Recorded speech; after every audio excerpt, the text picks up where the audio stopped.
All right, what's up, everybody? I just wanted to apologize for being so late today. I wasn't feeling good earlier. Went to take a nap and slept through the alarms. That's why we're starting late. But I figured might as well do the show. Anyway, so sorry to disappoint everybody. I don't know why my lights didn't turn on. So let's go ahead. I know you guys like seeing those. Let's go ahead and kick our lights on, so it's all fancy. On today's stream with us today, we have Tor, Hello, hello, everybody. and we also have my mother, Karen, who does actually help us out with the company. She does all our bookkeeping and HR type stuff. So when I'm mean to the employees, they go and tattle to my mother. Um, so Aaron, I, that was mean. so yeah, I'm sorry about that. Yeah, it was my fault. We're late. So we do have some interesting news topics. One of them's gonna kind of be out of left field. Kind of, it's related to 3D printing, but I'm curious to know if people have seen these kind of things on Facebook or other ads, that kind of stuff, or if it's just me getting them. Because like obviously uh, my account is going to get relevant 3D printing stuff on it. Um, so yeah, I'm just going to give you guys some updates here. So I do have a poop shoot now on my Bambu here. I'm going to go ahead and I'll show this off. So I'll put you guys all small. So I printed this out of some PETG I had laying around. I think Duramic was the brand, and it came out pretty good. There is some light ringing on here, nothing crazy. Um, there was some issues on the inside here. I think some blobs got caught on the nozzle, but very little stringing. This was their default profile. However, this is my third try with this, and this is where I've been getting frustrated with this machine. I'm hoping that the new X1 Plus firmware comes out soon, so I can flash on here, because this was my first attempt with their generic PETG profile, just regular speed. You can see here it's all the infill was all sparse and flaky. It had the nozzle set at 255, and I had to restart. The first layer was pretty good. I did it on the engineering plate with our bed cement on there for the glue. Um, However, I canceled it and restarted. I remember somebody saying that, oh, you don't need to redo the mesh, and I don't know if I saved the part of the mesh that that I or the part of the print using the save mesh, but it failed. I'm gonna go ahead and just pull it up on here because I think I sent it to Tor the other day, and I can pull it up on my phone here. Yeah, I did here. So when I didn't let it take like 15 minutes to run the mesh, this is what happened. It was too far away from the bed, and this is where my frustration with this printer has started. Is the fact that if this was on any of our other machines here, or even the K1 or any other printer, I could just pull up the menu and adjust the nozzle so it's closer to the bed. This printer, you have to stop it, restart the whole damn process, and it takes another 10 minutes to start up the print. It's very frustrating, the fact that I can see that it's too far away from the bed. I know that it's too far away from the bed, but I can't do a damn thing to make it go closer to the bed.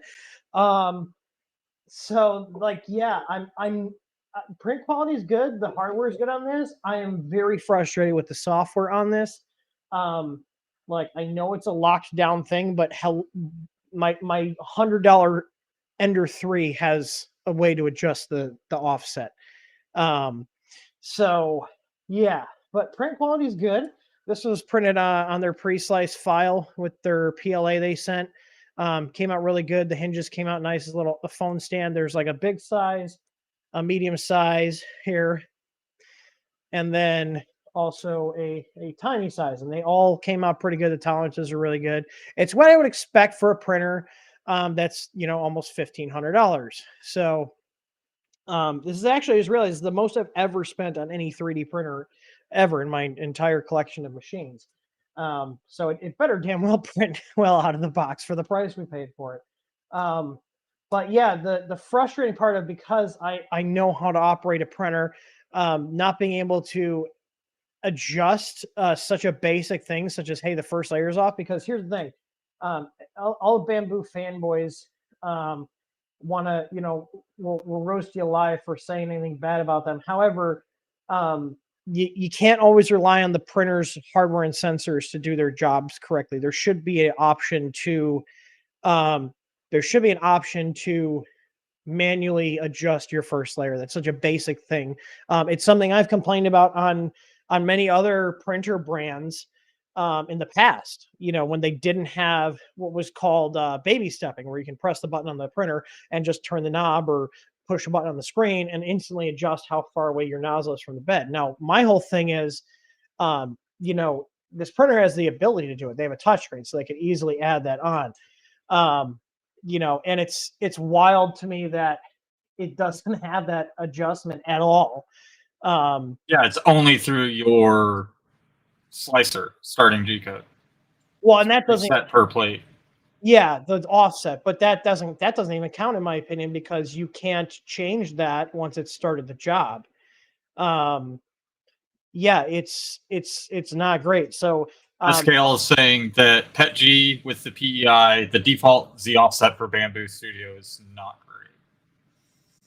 well, it's a problem considering this is touted as an easy to use printer, and it can't get something as simple as a Z offset correct. That should be correct. And the technology in this printer, there's no reason it can't locate a proper Z offset with the hardware it has inside there. But yeah, it's just frustrating. Like I said, the print quality is good. When it did print, it prints well. It did. Yeah, I took Tor's advice. Oh God, I dumped all my poop on the floor. See, that's why I was always going like this, and then Yeah, there was a little bit of poop on here. I mean, the first layer on here looks good. So I did start this. I got frustrated with it. I said, you know what? I'm just going to start this and walk away and hope it finishes because the first time it screwed up. The second time it was too far, and I was tired of sitting there. Like, here's the thing: for example, and I'm probably gonna do a video showing these side by side of this versus like the K1 or even an old Ender 3. If a print job fails to start correctly, I can shut the print down on any of the other printers I have, restart it really quick, and be back printing again in like a minute. This one takes almost 10 minutes and almost 15. I haven't timed it, but it's at least 10 minutes, I think, to go through a whole bed level mesh. 5. Yeah, this one's long because it's got to do the printing, it's got to do the priming for the calibration, it's got the LiDAR stuff, it's got to scan it. And then I noticed if it has to stop and it checks the first layer with the scanner too, which takes even more time. And it's just stuff like that. It's like, oh my God, I can see the first layer is fine. Just keep printing. But then it takes and scans the whole print. And if it's a big print, it's sitting there and scanning the whole print. I wish there was a way to override, be like, just skip this, just go back to printing. Yeah. So I did turn off the first layer inspection and flow calibration, and the ABL, and it still took a while to start. That's when I had that print that was too far away from the bed. Yeah. So I'm going to play with it more, but it's like, it's very thorough, and I get why they're doing it. However, if somebody just wants the damn thing to run, let me check the first layer. My eyeball's better than its virtual eyeball. But other than that, the print quality is good. It is running well. It's just pretty painful how slow it is. I've said before how slow the BL Touch is for auto bed leveling. This is way slower than the BL Touch by years. David, I've noticed my P1 occasionally just taps the center and then 4 corners of the print, assuming it's just seeing the mesh is the same as the last print. It doesn't do it again. I've had that a few times. It'll tap like 1 to like 5 points or so, and be like, okay, it's good enough, and print. Yeah, it's a deter. Yeah, I mean, it can get a lot of data, and depending on how their software is, like, even Marlin and Clipper, you can store your mesh data where all you have to do then is re-home your Z to get the positioning. So that's all I have. Because typically go do like updates. Just figured I'd give you guys an update on give you guys an update on the Bambu because I figured people would ask for it. They did talk about the logs. Who? Joel telling in his video. I'll have to. Oh yeah, you were talking through it later. So the only other thing I have, we did process more battery backups. If you guys are looking to get some, we do have them in stock, and we have stocked them. I can probably go ahead and stock the rest of them. We stocked 30 of them the other day. I shipped out a bunch today. We do have this is it. I'm not ordering anymore. We do have a restock on filament coming in for our Easy Choice and Spaghetti. I did actually send that off to the vendor the other day. So if there's any colors that are out of stock, there's actually quite a few, but we have to wait to do a large order. I can't just order like 20 rolls of filament. We have to have minimum quantities. Tor, did you want to talk about? I don't think I have anything else. You and I were talking earlier though about the P1, the X Touch, the P1 screen from Big Tree Tech. Oh, the Panda Touch. I do have one of those ordered, but it should be here in the next 2 weeks or so. Okay. Yeah, and if that goes well, if Tor likes it and gives it his blessing, we'll be ordering those and carrying these in the shop. Those are the touch screens for the Bambu P1 series printers. So you can control a whole fleet of printers from just the one pad. Yeah. I mean, that's cool. I would probably, it's nice that they have the bed in it. I would probably, if I had a bunch of them, I'd probably get like one for each printer. Because what is it, $60? It was $60, I think. $59.99. Sorry, Remo heard my neighbor leaving, so I had to yell at him. He's sitting there barking. Comet. Oh yeah, if you guys are wondering where Comet is at the vet because he got his balls cut off today. And we're picking him up tomorrow between 12 and 3. Yeah, so RIP, Comet's nuts. Go ahead, Tor, do you have anything you want to touch on? I'm going to pull up the forums and see if we have any Q&A stuff before we run into the news here. I did see that AnchorMake canceled their MMU system, the V6. Oh yeah, do you want to pull that up? Because that was something I had talked to Sam Prentice about.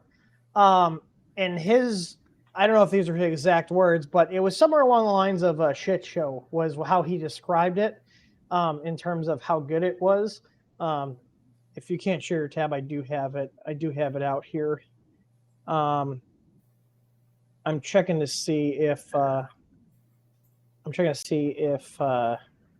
we do have a submission, so I'm going to pull it up.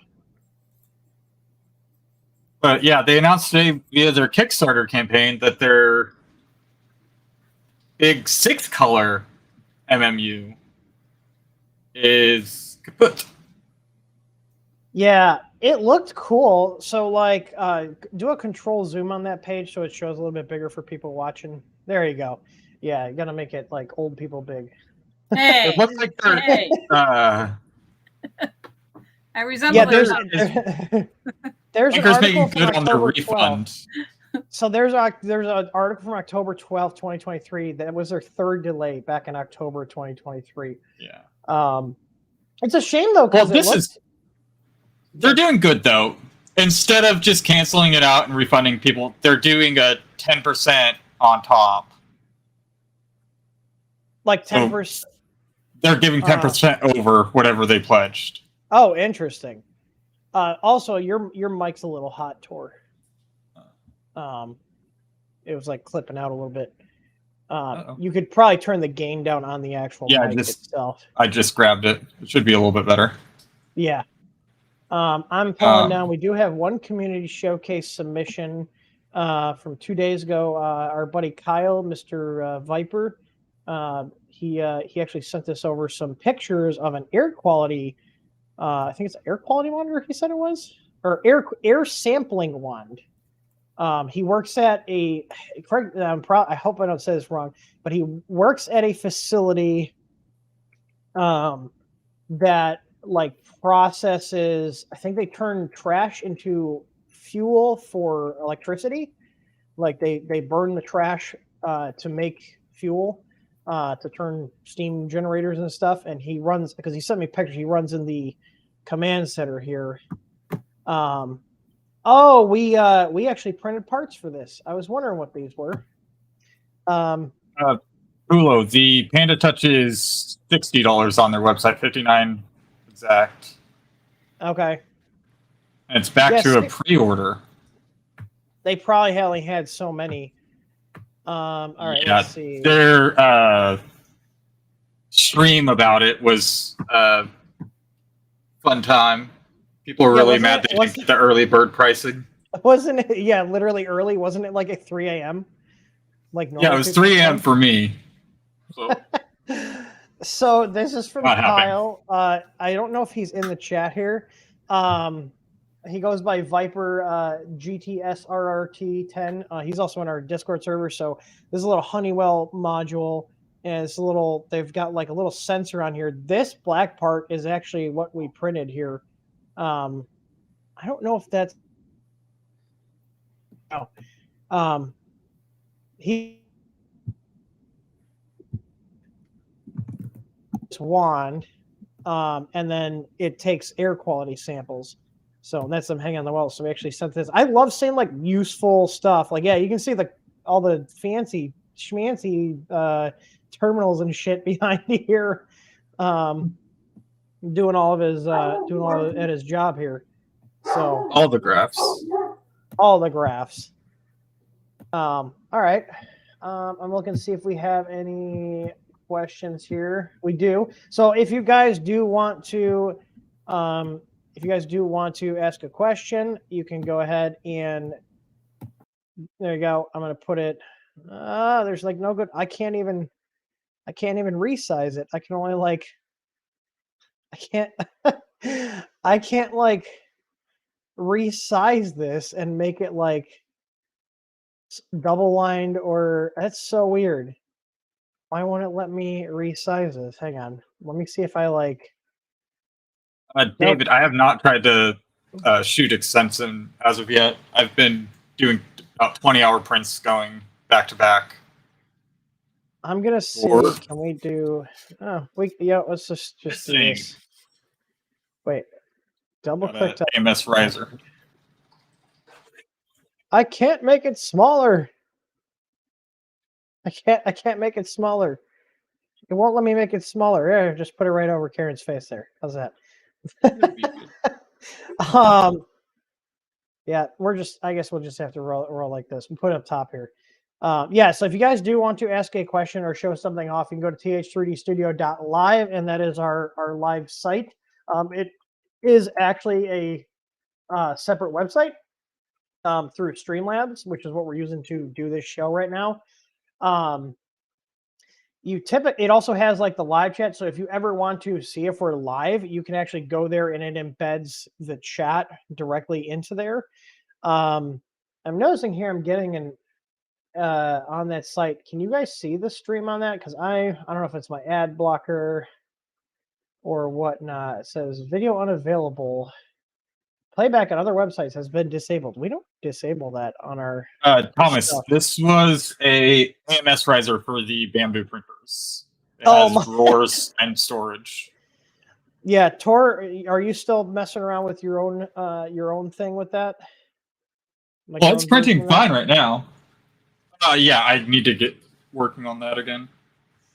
Because I want to see what issues I have with this one. With that where I can improve. Yeah, because this is essentially what I wanted to do. Drawers with a bed plate holder as well as the glass holder. Yeah, so if people don't know what that is, that goes on top of the printer and the AMS sits on top of that, correct? Yes. It even has little feet hole. I don't know if you can see them. Oh, so you got one more piece to print. Yep. I was gonna say it looks a little thin for the AMS to sit on top of. I don't know why. I actually have a few more pieces to print. I don't know why our live site is like not you try to figure out how. There you go. Is that what you're looking for, Tor? This one? That was the one. I don't know why our live site is not letting it like embed on the page here, but I'm going to show you just what that looks like really quick so you guys can see. This is our tab here. So basically, if you want to ask us a question, you can click here. This is our Q&A form. If you want to show something off, if we don't get to it today, we will show it off on another stream. We also have like our Discord's integrated on here. There is for our bot, the more you guys type or active in chat, it does give you points. We aren't doing anything with the points right now. However, it does rank you guys based on how active you are. So, if you guys want to be competitive, you look at you got to rack up those points here, man. Okay. Maybe we'll do something with the points later with giveaways or something. But yeah, so if you want to ask us a question, here's our Q&A form. If you want to submit something, you can also send us a tip through here, which if you guys are going to tip, I would prefer if you did it through this here. This is directly through Streamlabs, because they don't take as much as YouTube. YouTube's pretty greedy about their revenue, and how much they take from people. So, okay, let's see. I gotta just double check here. X1 Plus did release or update their website as well. Did they? I thought let's go there. What is it? x1plus.net? Yes. Some of the features I'm liking. They have their own shield mode, a land shield mode. So that's something I was thinking about doing with the K1. I also saw somebody else did that with the K1. It basically puts a host name block in place where if the firmware tries to call out to whatever any IP of the domains, it just basically gives it a bullshit IP address, so it can't ever resolve it, meaning the printer can't communicate out to the internet. There are ways around that, like the manufacturer could build in their own DNS server lookup, which overrides the local host. That could be something worked around, but it is a nice idea. What is maybe a doorknob while you wait? Does it literally take you? It literally takes you to a doorknob, the X1 Plus doorknob. So, they have a nice sense of humor. All right, let's see. Okay, so they do have details here. I guess this will cover our news segment. And then after this, we're going to talk about the latest 3D printing grift. Or should we go to the Bambu support and other drama from them since we're on here? Let's take a look at this for now. So custom action buttons. Map the power and pause buttons, custom actions, shell scripts, or even G-code. That's pretty cool. Input shaper graph. So it's going to show you, like, this is not something you really need, but it's cool to have. Bed visualizer. They were talking about it in Joel's video. I watched a little bit of it. They were saying that you'll be able to use that for diagnosing if, say, your belts are stretching or a bearing's going bad. It'll have extra bumps in there. Okay. So custom action buttons. That's cool. I could see that map. So here's the thing: if you could map it to a shell script, you could have it you could have it turn on and off a Wi-Fi plug by calling a HTTP command for like a Tasmota plug, and shut the printer off, that kind of thing, or turn lights on and off. You can do a lot of stuff with that with a shell script. So screen locks. So it's got low security. Anti-tamper options. Okay, so it would have to have you can enter a passcode with a swipe screen. Yeah, that's the bed visualizer is pretty nice. It's going to tell you your bed mesh, but not only that, it actually going to tell you what lead screws to adjust to actually get your bed into level. Yeah, here, Brett, I was going to say, there's really no way to, even on any of the other printers, aside from changing the damn bed, there's really no way to get rid of it. You can't really shim this one. So yeah, break out the foil and tape, meaning you're going to have to literally put foil tape down on the magnet to shim it, which some people do. I never have. Some people really anal about it though. You can disconnect your lead screws from each other with the belt and then manually adjust all three. Yeah, so this is called custom splash screen. So everything I've seen so far, aside from this, is kind of just like, well, these two things are useful. This is kind of useful. You're gonna like the next few. Yeah, so SSH printer stats I like. I don't really care about printer stats. I don't really care about how many hours I have. I mean, it'll tell you your AMS slot 1 has gone through 1,000 hours, but your AMS slot 4 has gone through only 100. Yeah, stuff like that. It's good for judging console. When you should replace stuff. G-code console, that's great. SSH, that's great. This is cool. VNC remote control. So basically, if you guys have not been in the tech industry, VNC is a remote control app. You can basically control. It's like TeamViewer or AnyDesk, but for your printer. So they're just going to use this so you can actually bring the screen up on your computer or phone and control it like that, which is a local thing. That's what Joel was doing for his video, which was actually really nice. Shell. Now this is interesting here, that they were able to improve the Wi-Fi speed by a substantial amount. So the ping 76 milliseconds down to 7.4. This, I would have to test this because this seems like this might be kind of marketing bullshit, if you ask me. Because a lot of different things, depending on how they tested this, could affect this. Whether it's, if were they on the same access point, were the same amount of devices connected to the same access point? How far away was the device? Were there any other devices emitting, interference on that same frequency? This is something I want to test. So far, though, I am not seeing a baby stepping option, though. Nope.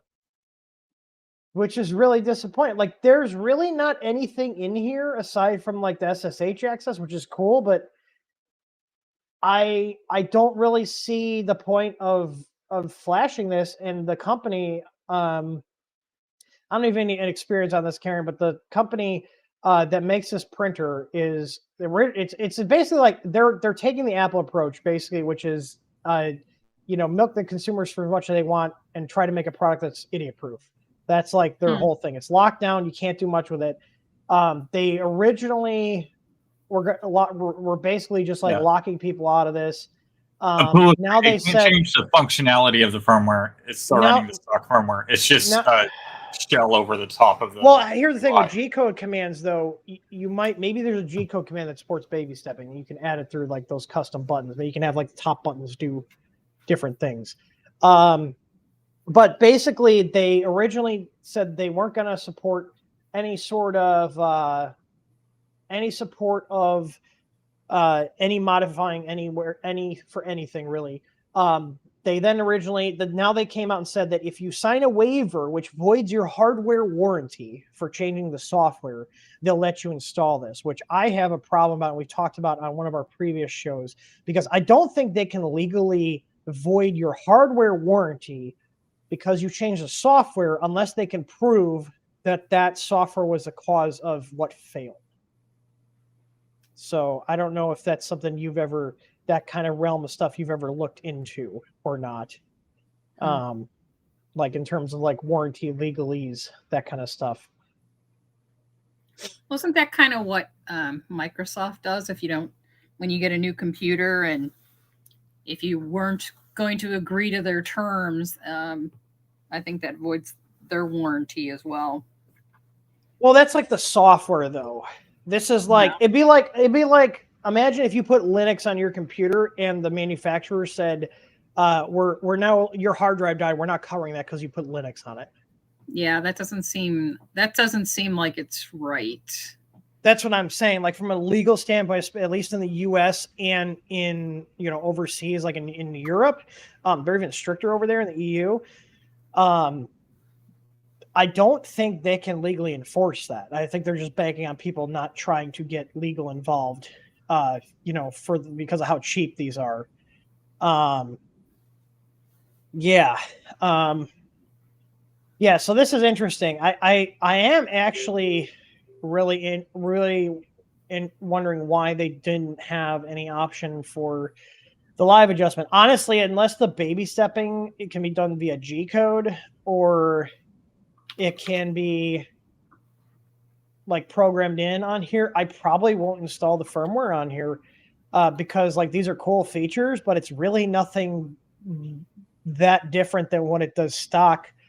And again, like the Wi-Fi throughput, this could be a billion different reasons why they got better ping and faster speeds on their firmware versus stock. And here's the thing: if they're using an ESP type chip for the Wi-Fi on these devices, they do go into a low power state, or can be put into a low power state when there's not a lot of traffic, which does increase the ping latency. However, once the device wakes up and starts actively communicating on the network, the ping will go down because it goes out of that low power mode. So Unless they're keeping it in that low power mode for some reason. That's a possibility too. And that's why it's so much of a big difference. Yeah. Like, oh, this was just a checkbox. Like, yeah. See, here's the thing with the Bambu people. This is what I've never needed baby stepping. If you choose the right build plate, it's been printing great. I've seen this a lot in the Bambu user groups. Is they always blame the person. Don't get me wrong, people screw stuff up a lot. However, everything was selected correctly on the machine. The correct build plate, the correct filament. It was just a mile away from the bed. Like the thing is, like, you're never the machine is never going to get it right 100% of the time. And for a company to assume that it's going to get it right every percent of the time is pretty ballsy. You know, and it makes sense now. I used to actually kind of laugh at, like, oh my God, look at how many of the Bambu users in the groups like can't even level their bed and stuff. And then I get it, I realize, oh, they can't even adjust it if they wanted to. They're at the mercy of the printer not being crappy and doing its job correctly. So I guess it's really not their fault. You know, at the end of the day, just because there's a lot of fancy plastic on it and it's got a nice glass front and it looks pretty, it's very polished looking, it's still the same technology. It's still the same core idea as all the printers we've been playing with for the last 10 years.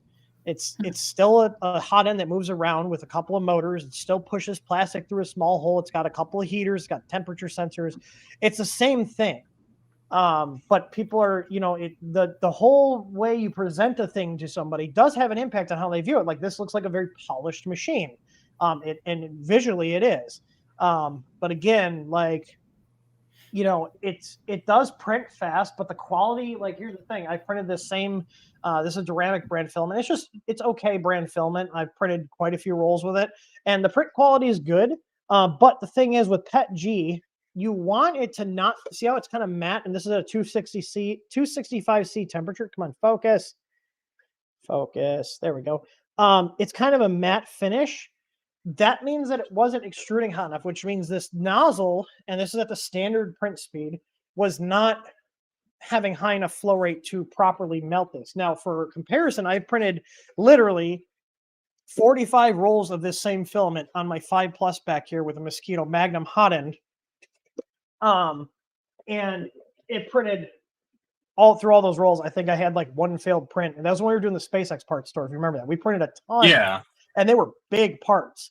Yeah, those took up Yeah. the entire bed and had to be glued together, so everything had to be. There couldn't be any warping or anything, or else we'd have to reprint it. Yeah, no, and we got it. We were cranking those out. We had to crank those out fast. Like, yeah, SKL says Duramic, Overturn, Polymaker are the same. I swear, they're very similar. I haven't had any issues with Duramic. I think it's what Overturn and Polymaker filaments are not the same. They're not. No, I haven't printed. We did just get their black PETG, and I have not printed with their black PETG. I printed with some of their other PETGs. I used to have a lot of those Overture under 3 build plates they sent with their rolls. They are not the same. Oh, that was that same company. I forgot about that. Yeah, no, and I mean, I was like, here's the thing: everybody hyped this thing up so much, and then I got my hands on it. I was like, okay, like, yeah, it's nice and it's printing, but like, it's a faster printer with this lockdown. Yeah, like, I mean, I enjoyed the K1. Honestly, I enjoyed the Creality K1 way better than this one. You know, I don't hate this printer yet. I'm going to play with it more and give it a chance. But it is very frustrating if you're coming at it from a from a point of view where you actually know what you're doing with a 3D printer, because you can't do the stuff. You know, basically how locked down this is, it makes the Creality touchscreens, which I also hate, look like a very advanced screen, because you can actually do quite a bit with those. And even later models, they had baby stepping and all these other features. So it's weird to me that they don't have like an advanced button. Like, for example, like in their slicer, they have it where they hide a lot of the advanced settings that you don't necessarily need. And if you want access to more of the settings, you turn a little advanced switch on and it shows you a ton of options. I wish there was an option for that on the screen to like, hey, we're going to give you the option to move the nozzle while it's printing, you know, for the Z height. You know, it's interesting. Yeah. And then Yeah, this will I'm going to be a actually lot go, happier. we'll roll right into this. PEI plates. Here, we'll roll right into this. So David Hefner said that if you look at the A1 series hot ends, this is another Bambu printer. They don't even use thermal paste between the heater block and the nozzle. It runs a lower temp than you got it set for, in case you guys haven't heard. So Stephen the Lightspeed, who we're actually going to be talking about in a sec here, he's the one who found that. As far as I'm aware, he's the first one that found that. And the issue is that they're using such cheap quality. I think it's because they're cast aluminum blocks. The thermal connectivity between the just the heater clip that's and holding it, it's in. yeah, the heater, the thermal connectivity between the heater and thermistor part. It's like two surfaces that made up. So here's your actual hot end with the heater block with the nozzle and the heat break, and then here's your thermistor and heater package, and they go like this. And because it's like a cast aluminum, I'm going off of what it looks like. It looks like it was a cast aluminum. A lot of people said it is. Instead of them sitting flat, it's sitting like this. There's a gap. So if you have a gap between the two metal parts, the heat, and sometimes it's like warped like this, where it's like, you know, like that. Yeah, you're not going to get. Transfer. You're going to get uneven heat transfer. So, that's a big problem. Yeah, that's why all computers use thermal pads, thermal paste, liquid metal, something to fill those Turn your gaps. mic down a little bit more. How much? It's like crackling a little bit. Go ahead. Hello. It's whatever. We'll just roll with it. We'll. I think it made it worse. I don't have my Yeti here. I think it's counterclockwise. Turn the game down. It's upside down, so it's confusing. Yeah, that's fine. Computers, we can play with it offline. And everything else, it's all thermal pads, thermal paste. Any two contacting surfaces that transfer heat, there is some sort of interface material between those two. Yeah, and David said here, yeah, same problem. If you run your PC without compounds, and that's that's a big deal, and your average person's not going to figure it. So rolling into that, this is the other thing too. Like, I want to give Bambu a fair shake. However, the stuff they're doing and how they're going about stuff is really kind of irking me and is kind of sleazy. So you can see here, this is Mr. Lightspeed, my buddy Steven.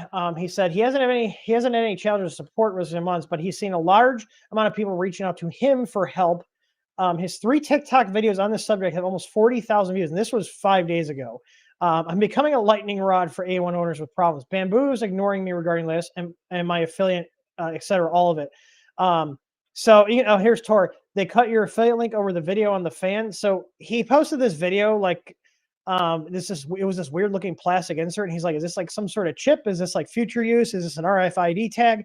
They deleted his affiliate account, so he can't earn money making sales selling their printers. This guy has a ton of printers, and he has quite a few Bambu printers as well. Like, and because he made a post, I'll see if I can find this. Let me go here. Yeah. And even Joel Pelling swapped printers with somebody, the exact same issue, and was able to resolve it. Yeah, on their printer. I'm gonna see if I can find. I know he tweets a decent amount. I'm trying to find here.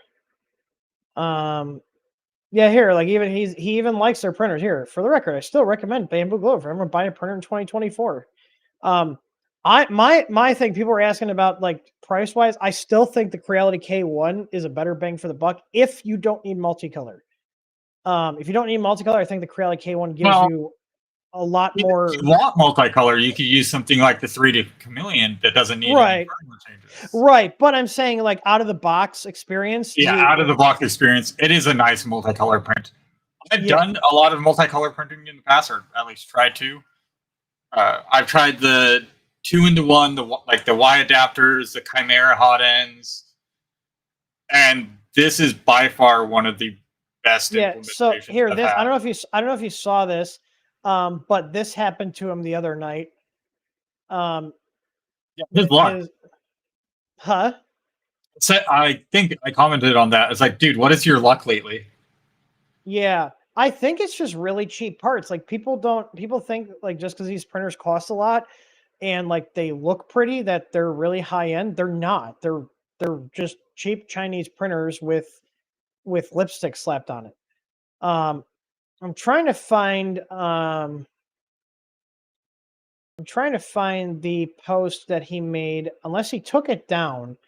That he thinks that they pulled his affiliate link over. I don't think I'm they trying to did. find it here. When I looked for it, I could not find it without like going through my notifications. Do you have the link still? Because I know it wasn't this far back. Let me see if Um, it's like in a reply here. But it's crazy to me that they pulled this guy's affiliate account. And the other thing is another YouTube guy. There's another YouTube guy. What was it Nathan Builds Robots that like Yeah. made some criticisms, and they pulled his It's a affiliate link. account. Here's the thing: a lot of these guys make their living off of affiliate sales. So when these companies pull their affiliate links, they're effectively screwing over their income that they rely on to, make a living. So YouTube does not pay a lot. No, YouTube pays fuck all. Yeah, so this is what he posted. What is this? Antenna? Alien camera? What spy equipment is this? I'm joking, but seriously, what is this? So like he posted this and he's just saying he found like a secret. He's looking at it and he's looking at the hot end here. And he was just looking at this little cavity and like that does look kind of weird. Like yeah, that does look like a RFID antenna. So I think it's just a plastic cover. So he goes underneath, he pops it off here. I think it's 45 you can skip to when he popped it out. Yeah. Yeah, so it's just a plastic cover with a pattern on it. I don't know why it has the pattern on it. Yeah, that's just strange. Yeah, it looks like it's just a pattern. It doesn't look like it's a tag or anything, but like maybe there's a reason it has that pattern on it, or maybe it was just the injection mold that they used. But yeah, they killed his account over this, just asking a question as to what this was. And they killed his account, his affiliate account.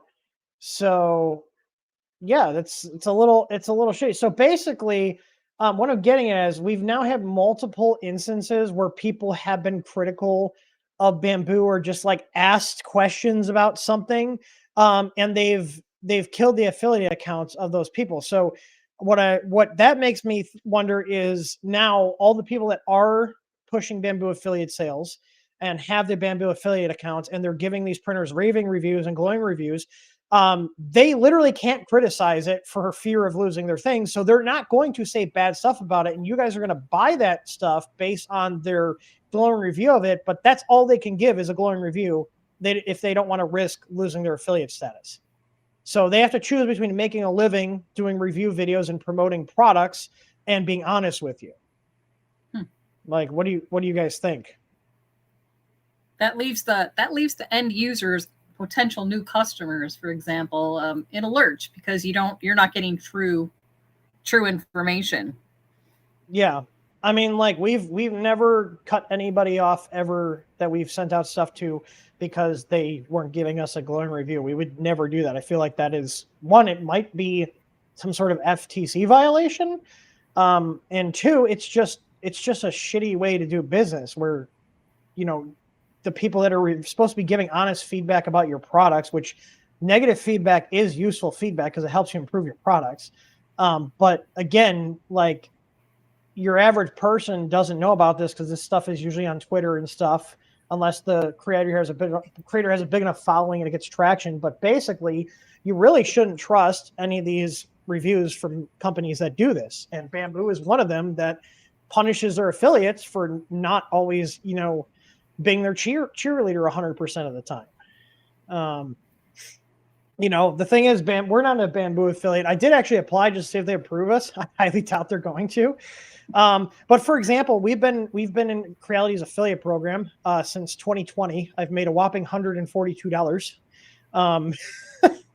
We don't push our affiliate links that hard, but I have been critical of Creality for years. My entire company started and is built on fixing a lot of Creality's problems with their machines. And I've been unabashedly honest with everybody about what sucks on a machine and what doesn't.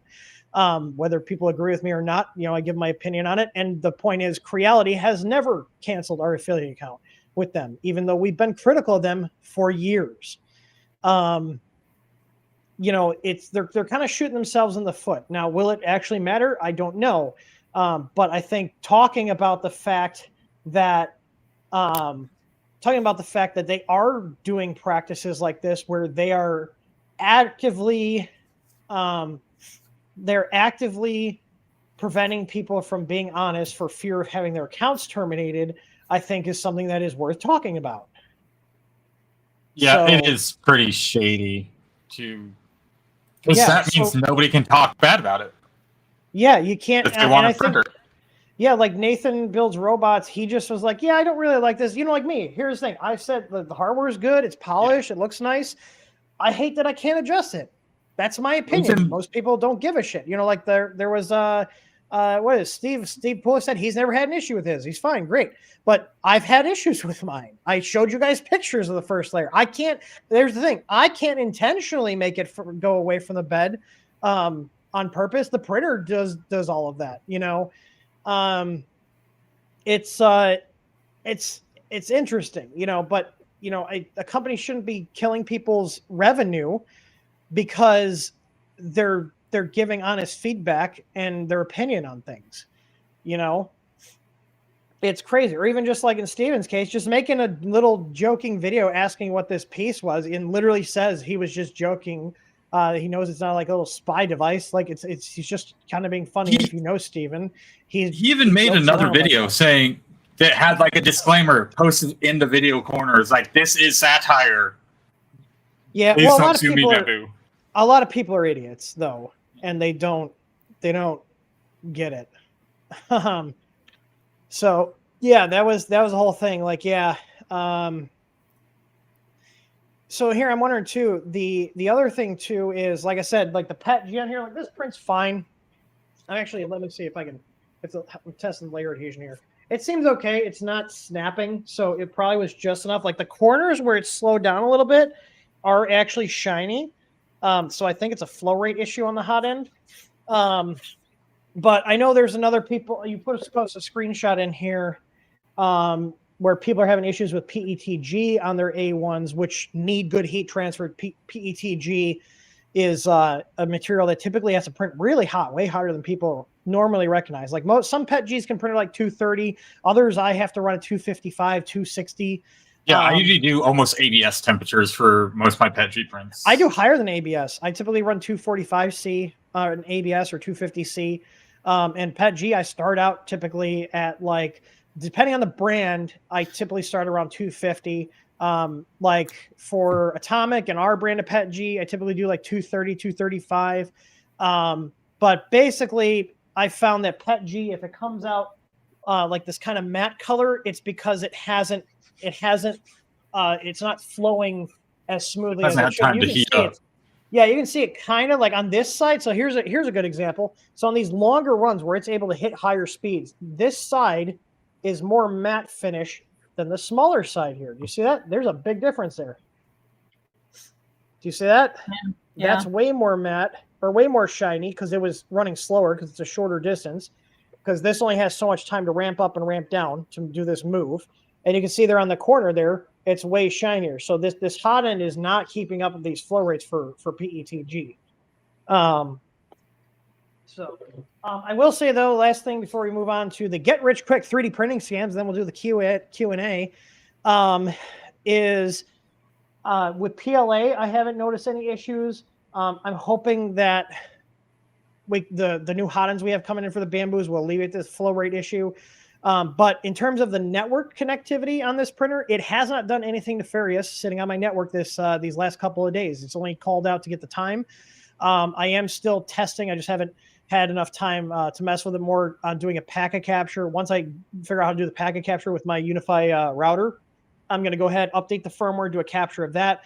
I'm going to download the Bambu app, put it on my phone, and capture all the data it's doing. And then I'm going to run a couple prints in WAN mode, see what data it's sending back to their servers. And then I'm going to put it in LAN mode and see if it's sending any data back to there.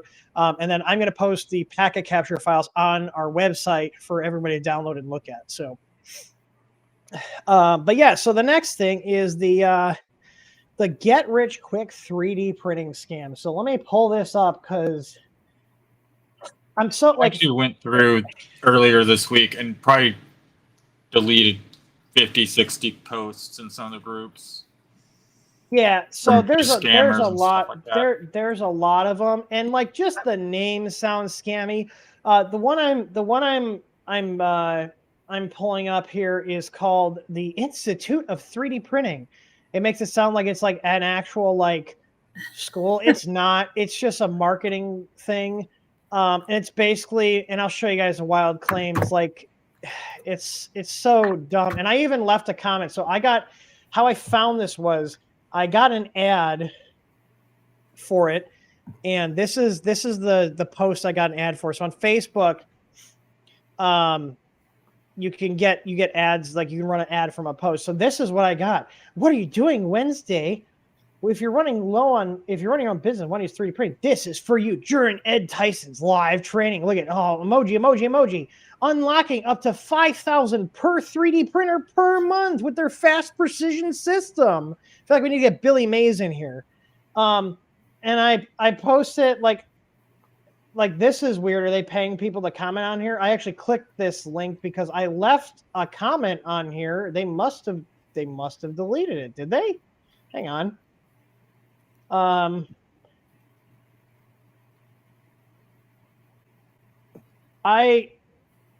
clicked this. Let me see. Hang on. I'm going to hide this just so I don't show anything potentially like personal on here. Not that I use Facebook that much. But yeah, they mentioned me. I'm going to see. There's nothing on here. I can show this. So here, they says mentioned you in a comment right here. If I click this, yeah, it goes to this post. They gave me a bunch of marketing link stuff instead of like. Yeah, the only actual posts are the new. Yeah, they must have deleted my post because these are all the comments on here. Yeah, that's too clean for a post. There has to be questions and things like that, not just spamming whatever command they want you to asking spam. you to send you a message. So they're deleting people's comments on here. Yeah. So I decided to look at them. So here's the this is their page here.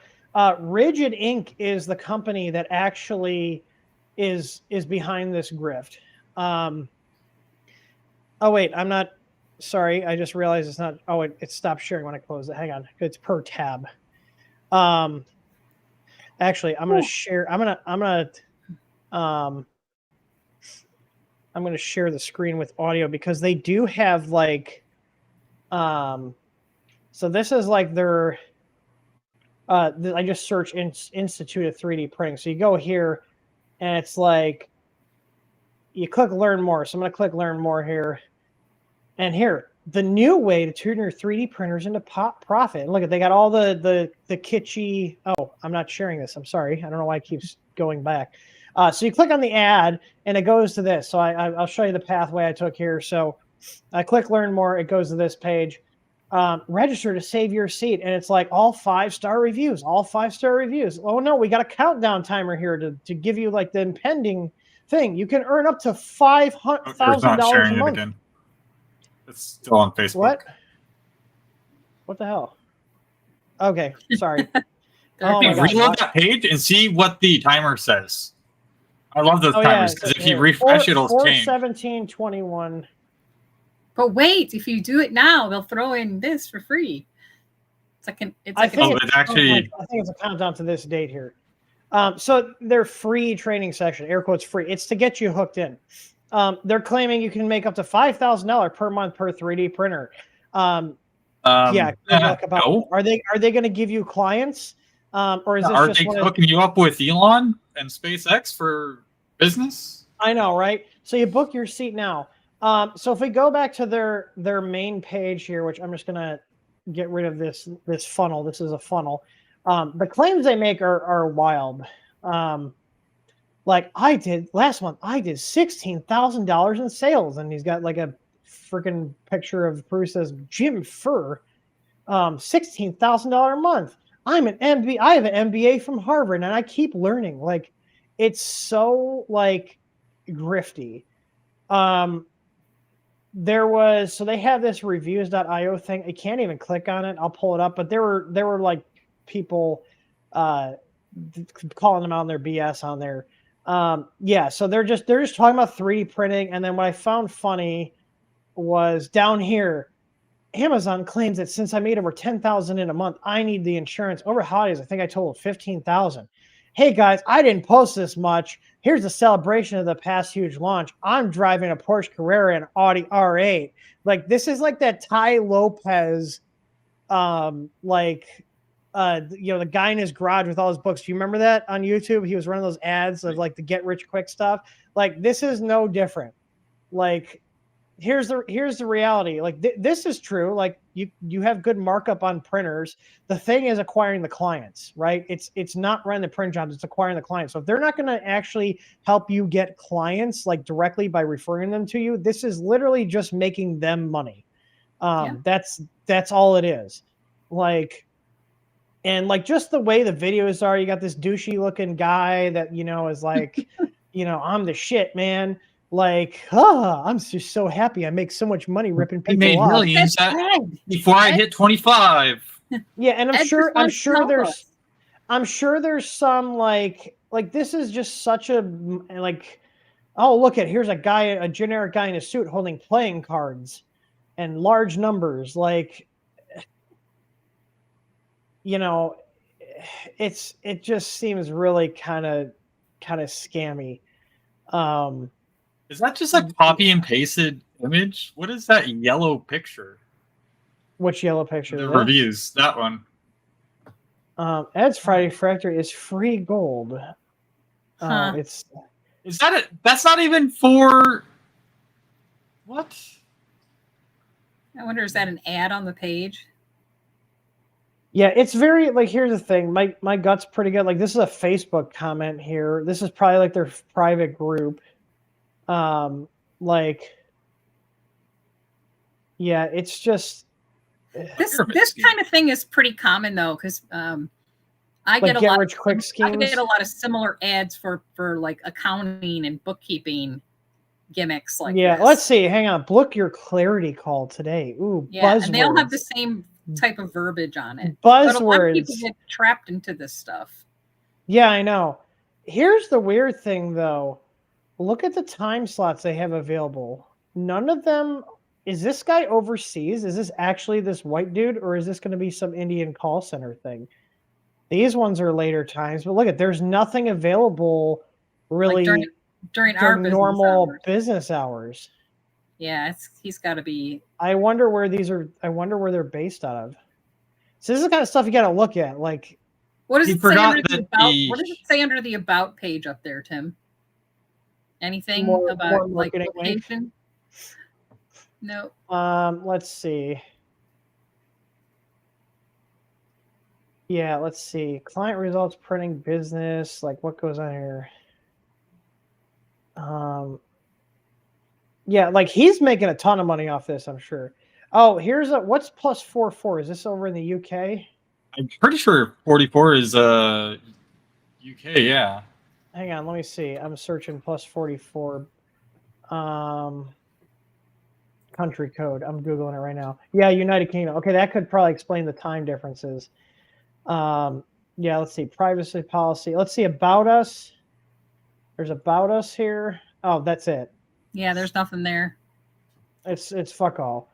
That's kind of sketchy if there's not even an actual like real location on a page. Yeah, there's no like. Here's the thing. Versus like you go to our website.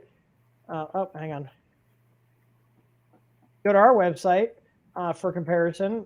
We've got a phone number here. We've got an about us with like actual information with And if I wasn't on the stream, you'd see a little button on the lower left. Yeah, that said, and hey, here talk with us. on every page, we have a phone number and we have an actual address of where we're located on every single page. We're not trying to hide where we're at.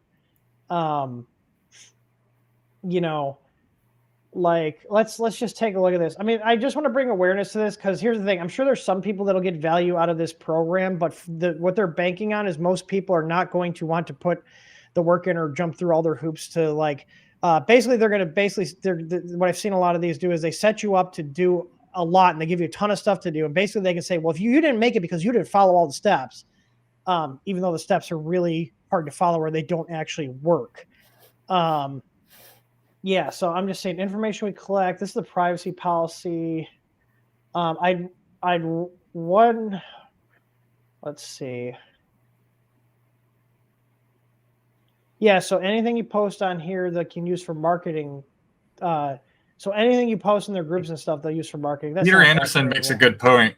Ed Tyson looks completely different depending on which subpage you're on. Yeah. Like first it's like a long-haired like surfer dude, and then if you go to the about page, it's something completely different. This is now a different funnel that I landed on somehow. Yeah, there's another picture. Yeah, look at that picture. It's a different guy. Oh, it's $27 a month. I can get access for $27. I was expecting. This is actually the first time I've seen pricing on here because they don't show that. They're just like. Do you see how they compare it to college classes? Oh my God! YouTube informs. Oh my God! Personal tutor to help you tune profiles. So they'll sit there with you on your printer for hours to tune your profiles. I'd be really curious to see $27 a month. That's not bad to have someone be able to, you know, however they're going to do that to tune your printer profiles. Oh, this is interesting. I know this guy. I'll have to ask him about this. This is Canada Tim.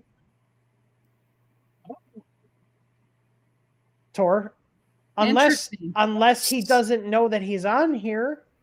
You should take a screenshot of that. Yeah, I'm taking one right now. It's like, you know about this? Yeah. Funny. Excellent tips. I'm still learning about the extrusion multiplier. Oh, this is 2020, so maybe this is when he was newer. Yeah, these are all older too. 2019, 2020, 2019. Oh, here we go. Things to look for when you join the institute. They're $497 course. A deep dive master classes. That's a buzzword. Master classes. Mm-hmm. Oh my God. Yeah, I'm interested. I'm interested here. Let's see. Is this this is copyright 2020. I wonder if this is yeah. I wonder if this is out of date. Let's see. Oh, here, it's currently closed. Okay, their exclusive club is currently closed. Yeah, so it took me like a different funnel. Hang on, let's see. I was going to look up their terms of service. It could be use. That could have been currently closed because they don't open again until 9 a.m. Monday. That's well, no. To sign up for the program was closed. Oh, okay. Because I'm looking at their business hours. Yeah. Let's see. I'm just looking here to see. So here, their disclaimer: the client understands the consultant, so they're the consultant, shall not be obligated to and will not procure or attempt procurement, employment, or business or sales for the client. So they will not help you get sales, perform business management functions, including but not limited to accounting, tax, investment, or consulting, or advice. That's fine. Act as a therapist. What? Providing psychoanalysis, psychological counseling, or behavioral therapy. Act as a public relations manager. Act as a publicist to secure any publicity, interviews, write-ups, features. Introduce the client to the consultant's full network of contacts, media partners, or business partners. So that's interesting. So they're not even going to leverage to get your name out there. Yeah, it's like, here's the information. Thanks. Bye. Yeah. So okay, here's 14-day money back guarantee. We want to give you the best effort to apply some of the game changing strategies you'll learn. If you decide it was not the right decision within 14 days, 30 days in some purchase, you can contact our support team. Okay, refund policy. That's fine.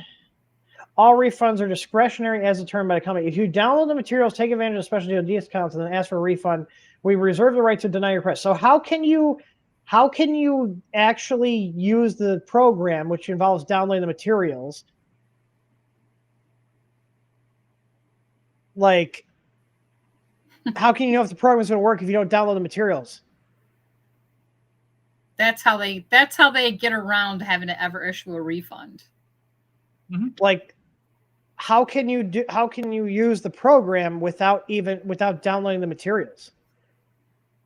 That'd be like us saying, "Hey, we've got a refund policy on our firmware, but if you download the firmware, you can't get a refund." So that's not a refund policy. Like, how do they know you did? We know if you download your firmware because our system logs it. I'm sure they have a similar system. It logs your IP you downloaded from, when you downloaded it, how many times you downloaded it. And we have logs for that. Pay me enough. He wants therapy. I say it looks like some of your followers here would like some advice and therapy of different kinds. I mean, that could be a new revenue stream. Yeah.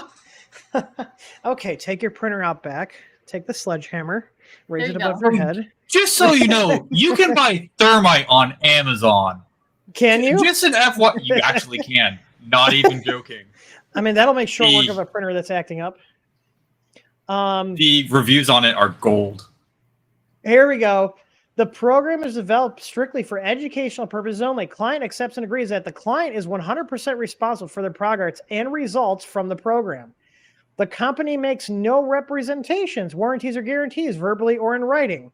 The client understands that because of the nature of the program and extent, the results experienced by each client may vary significantly, or may significantly vary. There's an inherent risk of loss. There's no guarantee that the client will reach their goals as a result of participation in the program. Yeah. Washing their hands of you. Yeah, this just reeks of other, I'm going to sell you information, get rich quick type schemes. The other thing, since we're on this, is like these STL membership sites. How many of you guys have gotten ads for these STL membership sites where you pay like 30, 40 bucks a month and you get like a commercial license, and they like, we're going to have tons of STLs, like 2 a month or 3 a month or whatever, and you get to access all these and you can sell the prints and stuff. And it's like the only one I've seen that's not completely fake that has like endorsements from a few YouTubers so far was STL Flicks. I was just about to say, please don't say that, because they are literally just hiring tons of overseas guys that crank out designs, and if you look at their STLs, they're not that great. Some of them are just copies of. It's just mass. Designs, They're mass producing. It's like wholesale of files. They're just mass producing designs. And yes, they are giving you designs. They're giving you what they say, but they're not that great. And there's a lot of them. So like these are the new grifts, is a get rich quick. Like, you know how many people I've seen, like, especially now that like Bambus have lowered the Bambu printer, since they're easier to use, have lowered the bar of entry to get into 3D printing. There's so many people that are buying them, and sometimes people buying like 4 or 5 of them, spending like, thousands of dollars on printers, thinking that they're just going to start printing money. The problem is the time to get into the 3D printing market was years ago in terms of selling products. Now you can have some success with local sales, like at craft shows and in-person sales. However, the online market with Etsy and even TikTok is very saturated. So, you're going to be competing in a race to the bottom because there's always going to be somebody doing it cheaper. So, apparently David's actually a member of STL Flicks. Okay. But I was just using them as an example because they're one of the first. I've seen so many of those sites pop up where it's like a membership site, and we're going to give you a bunch of STLs and you can pay to print them. I mean, if they work for you, great. But it's like, know that it's like there's going to be like a couple of good models, and then everything else is going to be kind of crappy that no one's going to want to buy.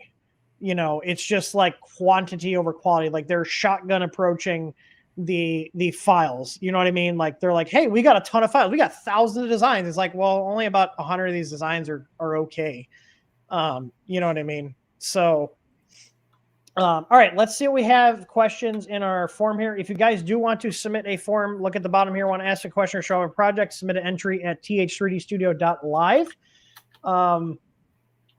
Let's see here. I'm going to see what we have. So the first question I have, I don't know if Kyle's in here, but when did he put this in? I don't see when the entry is. He said, how do you feel about the STL? I was going to say one more thing about the STL flicks. You're not wrong about the STLs, though. I use a few of them and they're complete junk or don't print well. That's what I'm saying, though. Like, you'd be better off, you guys want STLs to print, you'd be better off finding creators on Patreon and supporting them through there, because a lot of those creators are not shotgunning out tons of STLs just to get the quantity to say they have thousands of them. They're taking their time and making good STLs. But also, too, you'll find creators that get kind of lax and they just regurgitate the same thing. Like one of those would be the Cinderwing, the dragons that everybody was obsessed with. Once you join it, like we were a Cinderwing member, and basically the designs are basically a reiteration of the same kind of thing. It's a slightly different style dragon. It's ultimately the same model, just slightly modified for a little bit different appearance. You know, but yeah. But okay, so the first question is Kyle Fegley. He said, how do you feel about using WAGO connectors for use on thermistor wires and bed wires that control an AC/DC SSR? Tori, you can chime in after my opinion, because I know you've used WAGO connectors. I would not use them on thermistor wires because they're so small. But for the heated bed wires, like AC ones specifically, I think you're fine with those. WAGOs are, depending on the model of it, they typically are rated for use with AC current. But for thermistor wires, they're so small. I would just use like the quick solder connectors, like the heat shrink solder ones, like what we sell, or just solder them up yourself. Yeah. What are your thoughts, Tor? I agree. Not for thermistors, but for things like fans, heaters, small stuff like that, like these little guys. Yep. Are fine. Here, I'll make you large here. Hang on. There you go. Is it going to focus? Is your camera going to focus that I got you? Come on, Logitech. If it doesn't see my face, will it? It's doing a little bit better. It tried. An attempt was made. It tried. It's seen something else around there. So here's my thing. Like, this is what I was saying. Like, for the cameras, like, so this is my Sony. Watch how quick it focuses. Look at that. Put my hand up. Put my hand down. You should get your mom one like that. Put my hand down. Yeah, you're still pixely though. I don't know why.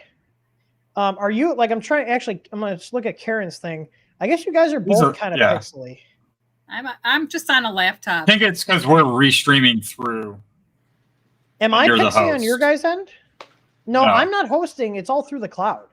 No, you're pretty clear, Tim.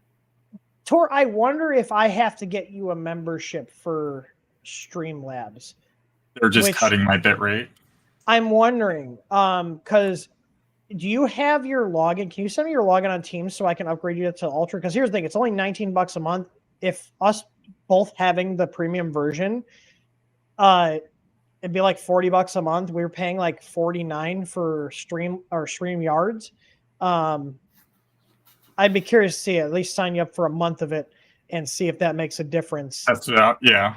I'll send it to you. Yeah, it's fine. Because then I can at least put our company card in there and activate that. That's on your company email, right? Yeah, that should be under. Yeah, your Tor one. All right. Oh, Kyle is here. You want to say my email?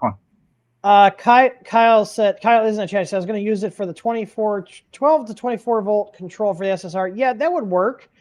Those are smaller wires. So again, I would probably just either run new wires from the SSR to your control board. You can do it. Like, you can use them on those connections. They're just typically meant like the ones Tor showed. Those are typically meant for larger wires. So do note that you could have a situation where the wire could move and possibly come out because it's such a small wire. Does it actually stay on here? I mean, just test it and see. They are good connectors. So Yeah, this is 24 to 12 American wire gauge, 450 volts. yeah, 32 amps. David said he thought it was through Patreon, but it's not. Yeah, no, they have a direct website. And like I've been seeing more and more, like as 3D printing is getting more and more consumerized, I've been seeing more and more people running ads on Facebook, and obviously my Facebook profile is flagged as somebody that is interested in 3D printing.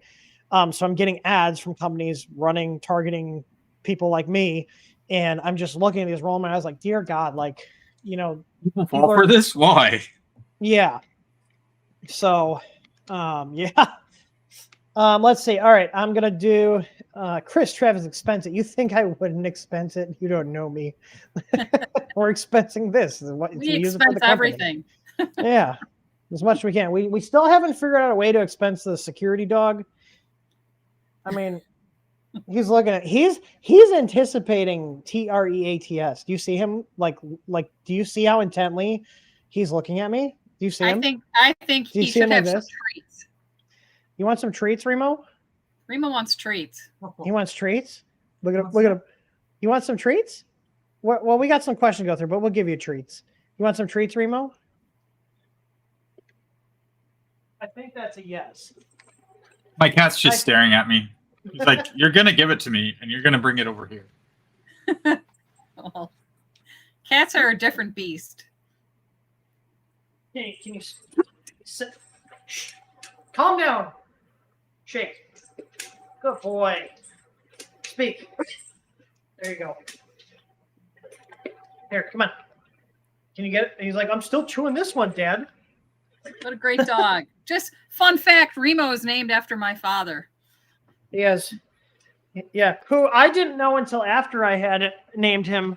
I didn't know that he had German Shepherds. Oh, yeah. He's so vicious. What a galoot. All right. So there you go. Tor's giving his kitty.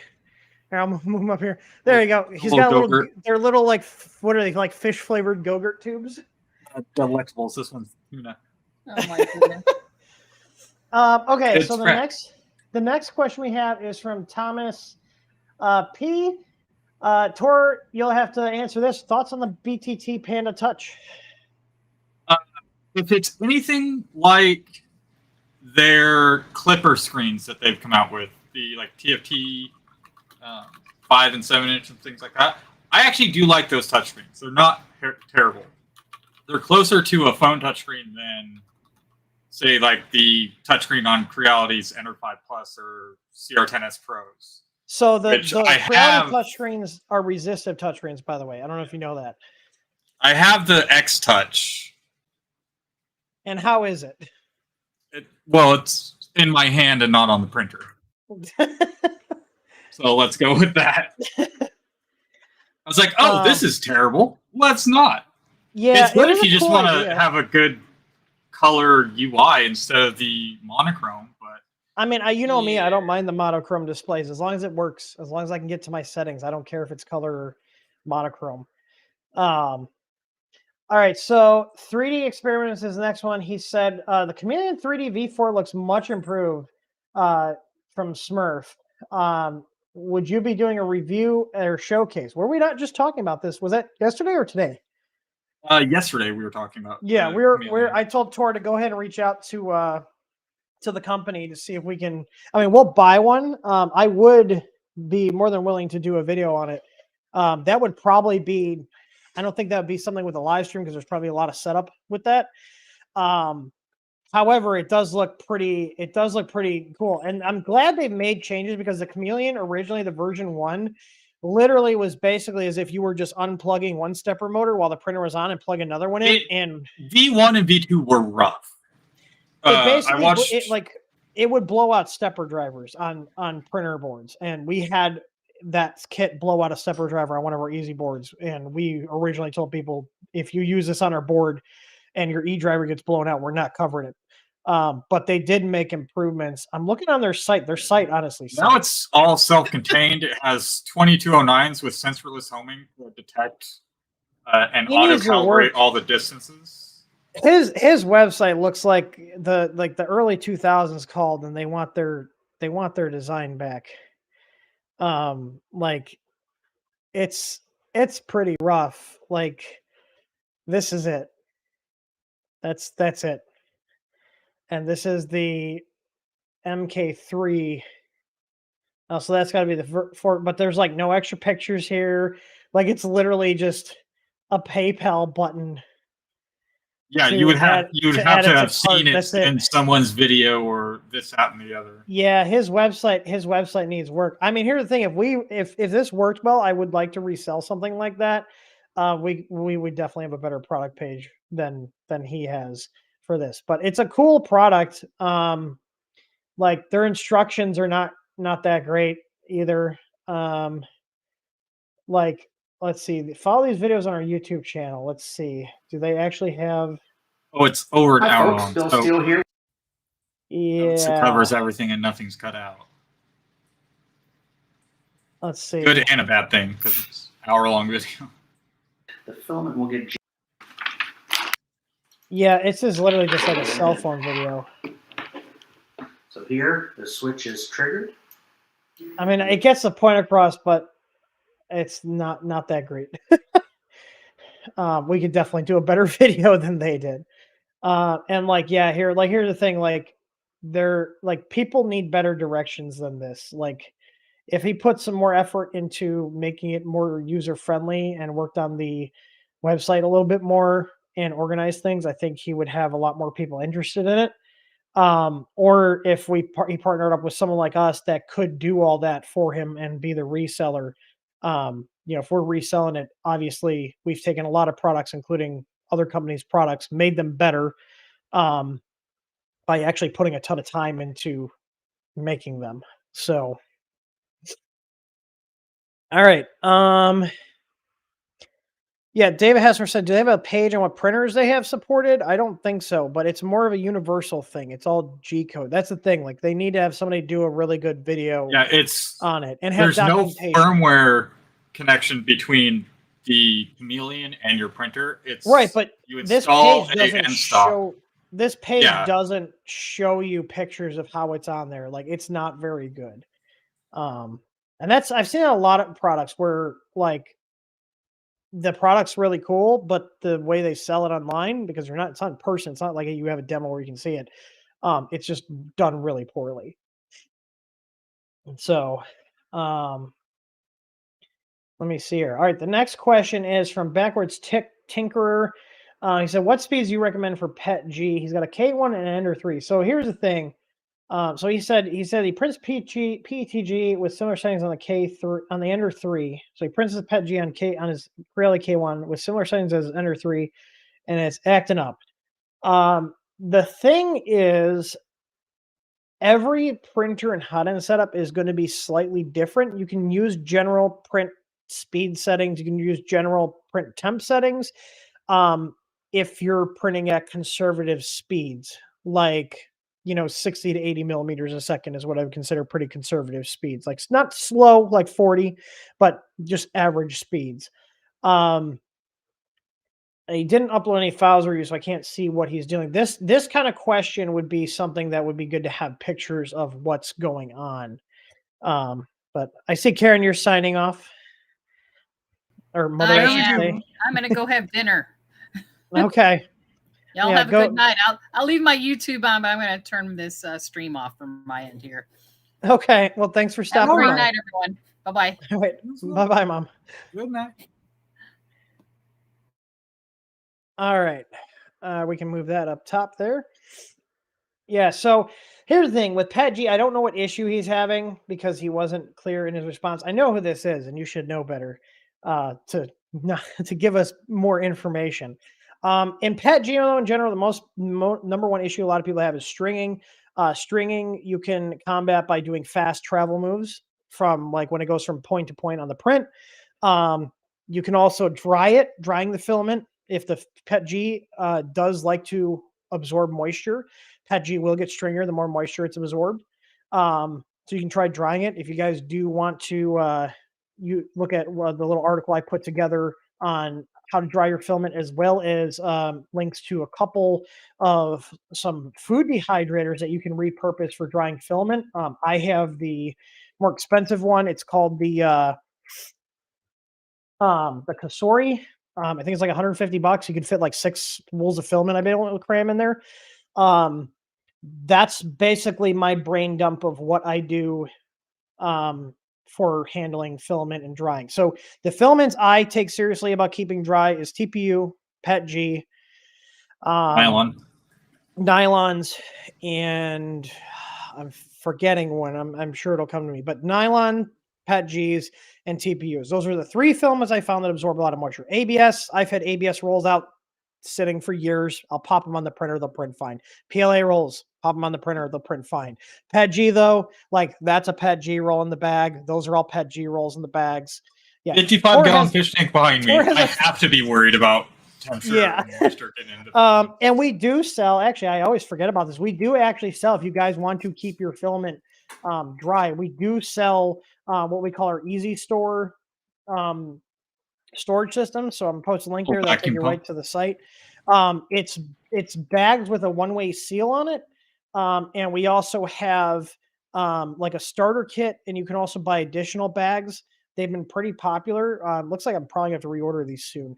We got 6 sets. So this is like the starter kit here. I'm going to show this on stream.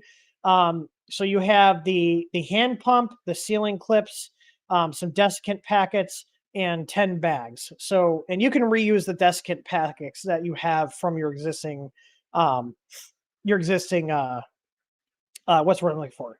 Your existing filament. So you can see here, this is actually one of our filament spools in here, and it gets a nice seal, and they hold. These are really nice bags.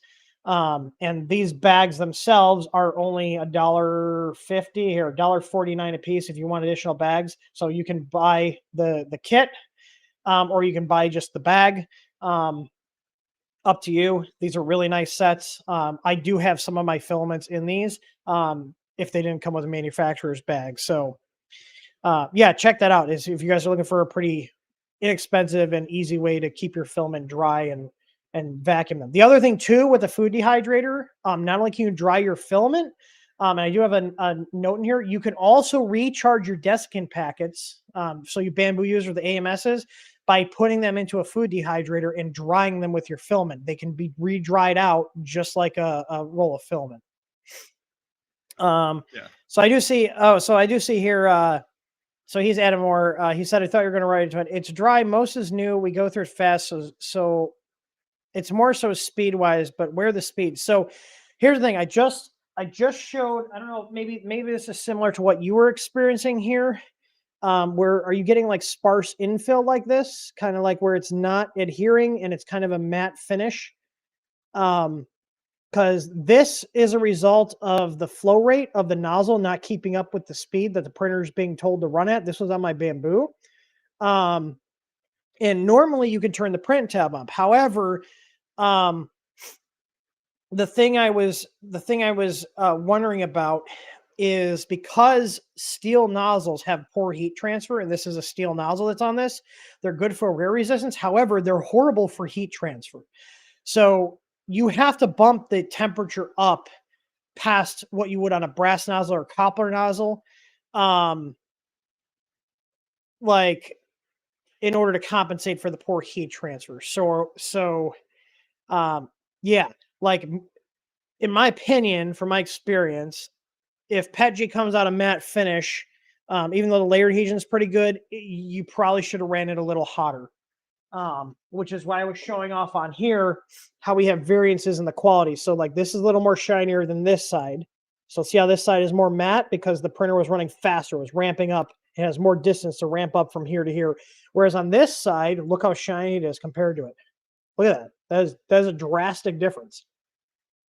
So you want to have more of a glossy finish on your PETG if it's been melted thoroughly. Now this print is holding together. The layered adhesion is pretty good. Like I'm trying to break it. So the layered adhesion was good. So it's like right on the cusp of being too low temp and too high temp. So yeah. But for a question like that, I would need to see the print. Because like telling me where the infill non-solid is weird adhesion issues. So it could just be that you're running it too slow, you're running it too fast. You can compensate that by upping the print temp, which is what I tried to do on that, and it just wasn't keeping up. You know, I get the same texture changes on PLA because of Bambu. Yeah, no, I know. Yeah, I know. I'm well aware, and this is on any printer, not just the Bambu. It's a speed difference. You can have it run the same speed, and they'll have the same uniform thing. But what I was illustrating this is a faster run. This is a slower run because of the shorter distance, and you can see the filament had more time to melt because this was running slower because it's a shorter distance. This is more like the finish that you should have instead of this. Like this is almost too low of a temperature. So it did work, but it also makes the print look not great. Yeah, copper nozzles and a heat break for the win. Yeah, that's why we have some high flow nozzles coming in for the Bambus. I'm hoping that will alleviate those issues. Okay, so I'm going to go to the next question. So question 14 is the last. I have question 14 and 15. I'm going to refresh this page. We have 2 more questions. If you guys want to ask a couple more, I know we started late. Peter Anderson's saying he's thinking about getting a K1 Max. What upgrades are you planning? Any software stuff? So I would like to, for the K1 and the K1 Max, there are already projects. I'm in between using somebody else's project for the software part and doing tutorial videos on it, or making our own, or taking and forking an existing open source project and then customizing it for us. But I would like to have a way to basically neuter the internet connectivity for the essentially do like the shield mode on the Bambus, where it's a like IP table and blocks any outbound. Yeah, I think connection. they already had. There was another one. I can't remember the project name. I might have forked it already. But basically, I would like to have access to get Fluid or Mainsail on there. I haven't decided yet. It's been a while since I used Clipper. Which one's kind of like what is Fluid the one that everybody's on now? I like Fluid much more than Mainsail. Okay. Are they both still being actively developed? I believe they are. Okay. I'll have to play with both. Those, yeah. But yeah, so like definitely software stuff to neuter the internet connection just to make sure it's local only. Be able to get in there and customize like the probing speeds and stuff. I do want to try and see if we can get our ABL probe on there, because a lot of people have said that they've had issues with the bed mesh not being correct when the temperature is higher on the beds, like ABS temperatures. Our sensors don't have issues with those. So I was thinking about writing a Clipper config for that printer to still use the bed sensors for like to get your rough Z offset, but then use our like 8mm probe strapped to the hot end to do the mesh, because it'll be a lot faster than I know it's possible. Clipper Warren guys do that with the Sex Bolt, I think it is.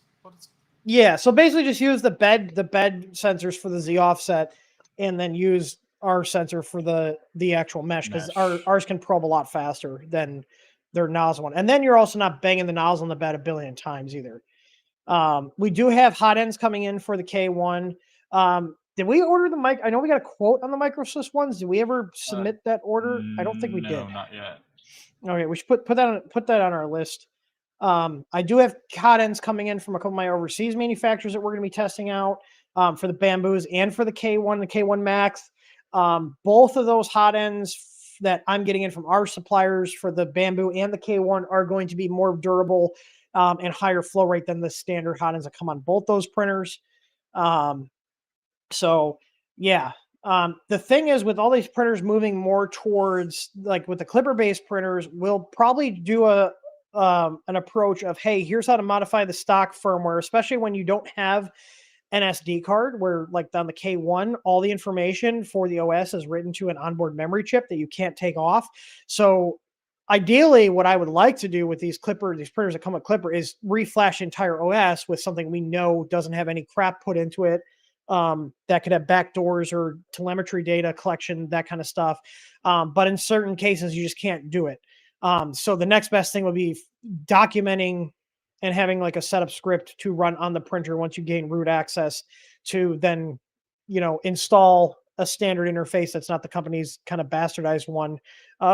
Maybe even playing Reality around or with S or FL Sun OS or whatever it is. Yeah, so like one thing I'd like to do is be able to remap the port that the stock Reality web interface runs on to a different port. So when you hit the IP address of the printer, Fluid or Mainsail comes up. I will probably standardize. The reason I was asking about which ones maintain more is going forward, because we are doing more Clipper stuff this year. I want to standardize on one interface. I don't want to be doing Mainsail and Fluid. I want to have a laser focus on one front end, and we focus on that one front end so it's well documented, so we don't have to be going, well, if you're on Mainsail you got to do this, if you're on Fluid you got to do this, and you know what I mean. So we'll see. I haven't played enough with either of them to know, but the K1 will be a tinker, a thing for me to tinker with Clipper on. So we do have plates coming in for the Bambu X1, P1, A1. So the 256 by 256 plates, those are already shipped to us. I'm just waiting for them to show up. And then Tim will have a much better time with his printer. Yeah, I don't like their stock plate. I'm not a fan of it. I'm not a fan of the stock K1 plate either. I like the textured PEI. So I'm so glad the P1S came with the textured PEI. Yeah, we're going to be doing one plate. I'm more like, I know there's a lot of companies that they shotgun a bunch of crappy plates and stuff. I want to do one thing and one thing well. So we're going to keep our EasyFlex Pro, which is the double-sided black PEI that just works really well. And we will have, for like the X1 owners, we will have like a little sticker you can put on the tab for the little camera to pick up and know what plate it is. If you want that. I know you can just override it and tell it just send it. Yeah.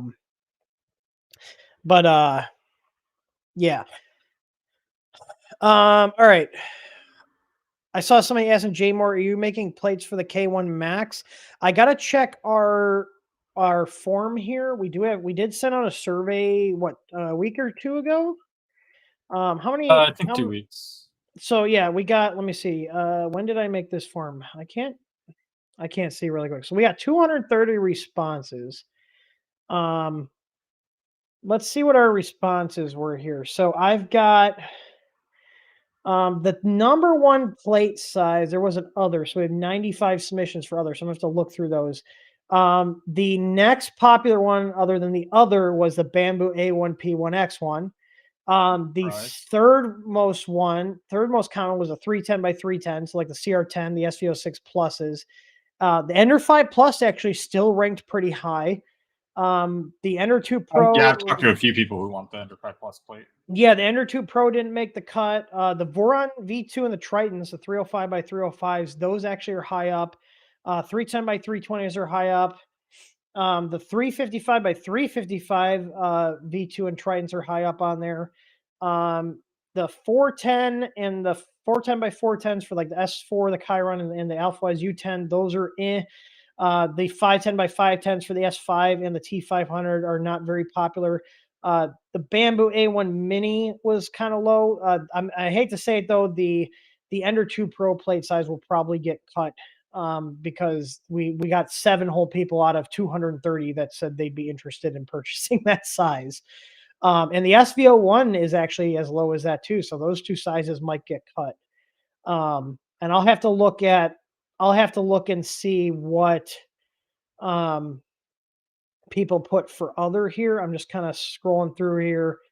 Someone options said that were already listed. What's that?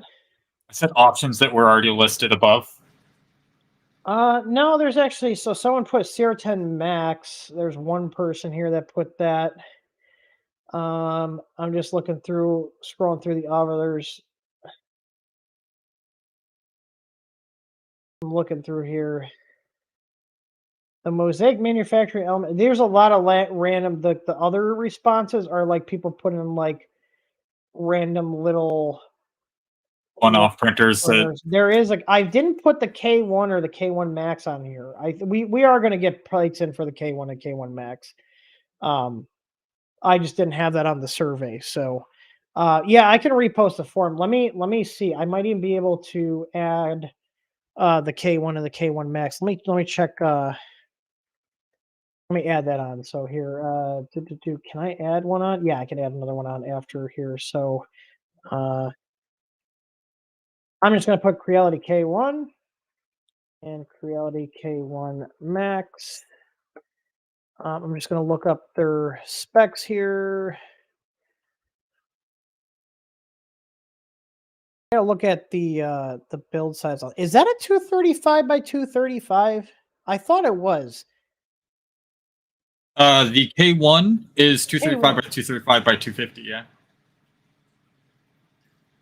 I'm pretty sure there's still the same Ender 3 bed, isn't it? I would not be surprised because they've used that on every printer for the past 8 years.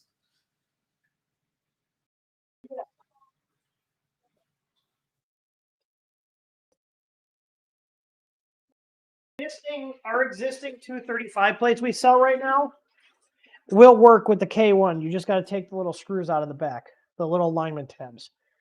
And the reason I don't want to do printer model specific ones with the alignment tabs is one, the manufacturer can change those alignment tabs and render the plate not fitting correctly.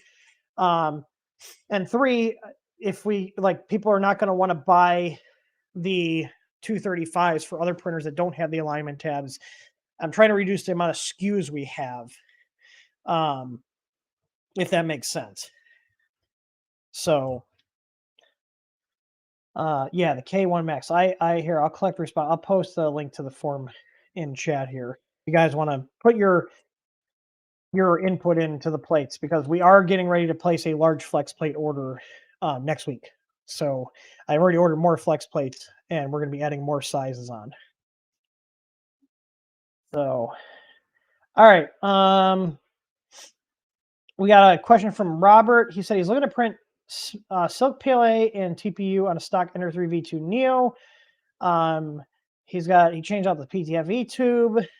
Should I make other upgrades like a direct drive? If so, it's a good choice.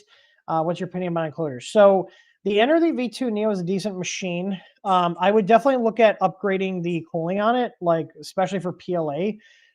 We just added the Neo Solo design, which is a really easy like cooling duct upgrade for your printer. So I don't know if he's watching. Maybe he is. I think maybe he submitted this. I think this was submitted while we were on the stream. This is what I recommend for cooling. This is another person's design. I liked it so much we actually licensed the design from him. It's a really easy upgrade to add a much better layer fan cooling setup than the stock one. The stock one is pretty atrocious, which for PLA, you want to have good cooling. For TPU, you typically also want to have pretty decent cooling too, just a lower fan speed setting. You don't want to be blasting at 100%. Although I have run TPU with literally PLA settings, with just a higher bed temp. But in terms of printing TPU, a direct drive would be a good upgrade for that printer for TPU. Now, if you're going to change out for direct drive, I am typing here and I can't type and talk at the same time. If you're going to be changing out for a direct drive, and you want the easiest way to do it, we have one in stock right now. We have to reorder some of these. The MicroSwiss NG, the NG for the Ender 3 should fit the Neo with no issue. The only thing I think with that one you have to print, because that one has a BL Touch on it, if memory serves correct, the Ender 3 V2 Neo, I think that came with a BL Touch. Sure that with the CR Touch. CR Touch. The NG does support mounting a BL Touch CR Touch. Yeah, it does have it. So you would just have to print the BL Touch CR Touch adapter, or you could also change it out for Easy ABL. But for the easiest direct drive upgrade on your Creality printers, just swap it out and put a new one. The NG from MicroSwiss is a really good product. I have one on one of my machines here. I've had no issues with it. I've run a lot of filament through it. They're made really well. Printer with it one. Yeah, they're also made in the US too. The machining's really good on them. So, but for PLAs, whether it's silk or not, you can run the stock extruder. For TPUs, while you can do TPU over the Bowden tube, the other limitation is extruder, and that stock extruder on there is not going to be good with TPU. You can also run just a new extruder, which we do carry. I'm typing again. Did we ever post that bracket we made for the Neo printers to offset the filament sensor when you put the tough extruder on there? I know Matt designed it. I don't think we put it. So I don't think I'll you even post. told me about that.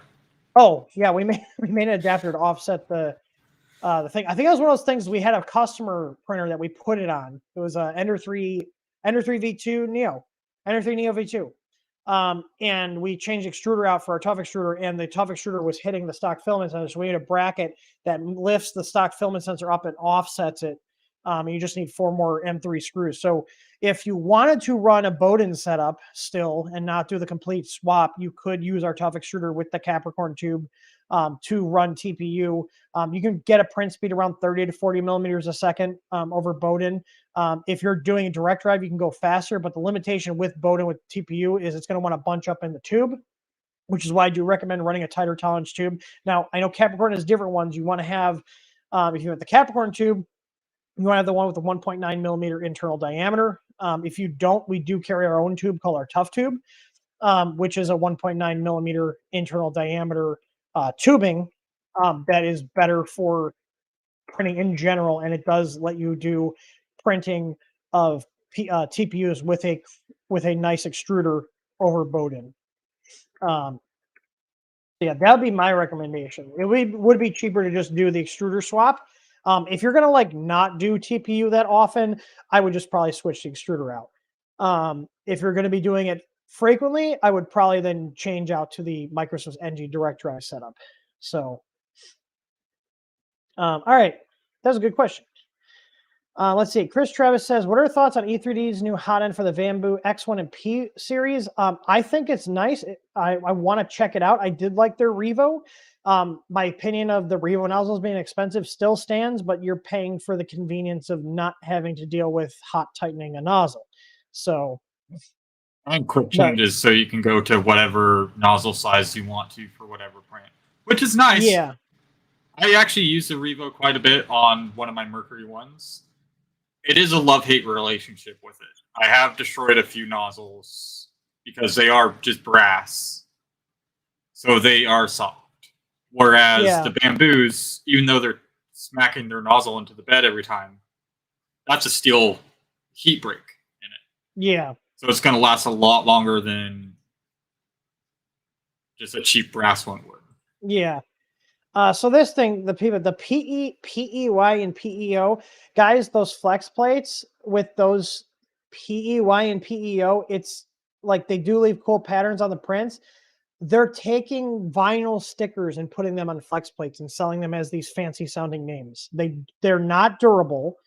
No, those they're materials that they're not durable. They're not durable. Those materials are not meant to be printed on. The reason we don't sell them is because they don't last.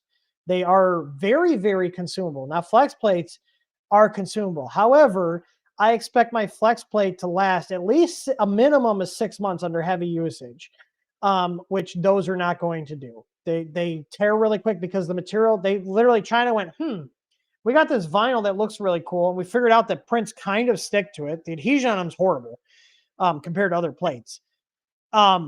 They're like, well, hey, I bet if we give it a fancy sounding name and slap it on a flex plate, people are going to buy it. And they were right. However, I don't sell stuff that it doesn't last to my customers, which is why we don't sell them. So if you want to go buy one of those, go ahead and buy them off AliExpress. We will not be carrying them because I'm not going to be dealing with people contacting us because the plate's covering ripped in a month. Yeah.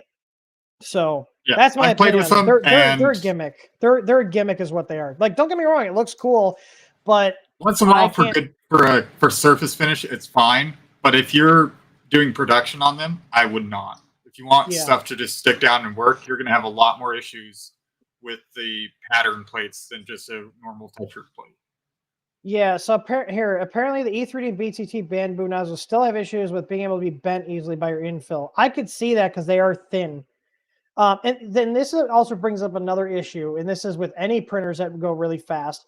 The faster you go, the faster you go, the higher the chances of something getting broken when something goes wrong or something slightly out of alignment. Yeah, there's drawbacks to everything, but yeah, the reload nozzles are nice, but they are expensive. Let's see. So Joe's saying, do ABLs wear out? On the first print, it's perfect. Next print, it's way too close to the bed. Same everything. He's got Ender 6, Bondtech extruder, Slice Mosquito, hot end. He's got our easy ABL. So the answer is they don't wear out. However, if let's say I start a print and my printer's cold, like it's colder in this room right now because it's winter, it's snowing out right now, and I start another print up right after the other one, the offset will typically be slightly different, which is why we have, unlike the Bambus, we have the baby stepping feature in the software so you can adjust it. It's to do with the printer expanding and contracting. The whole frame and all the components are expanding and contracting. It's going to change that initial offset, and even to a point, sometimes the actual mesh that you get, which is why we recommend you take a new mesh. So that's why the baby stepping feature is there. So if it's too close or too far from the bed, you can adjust it.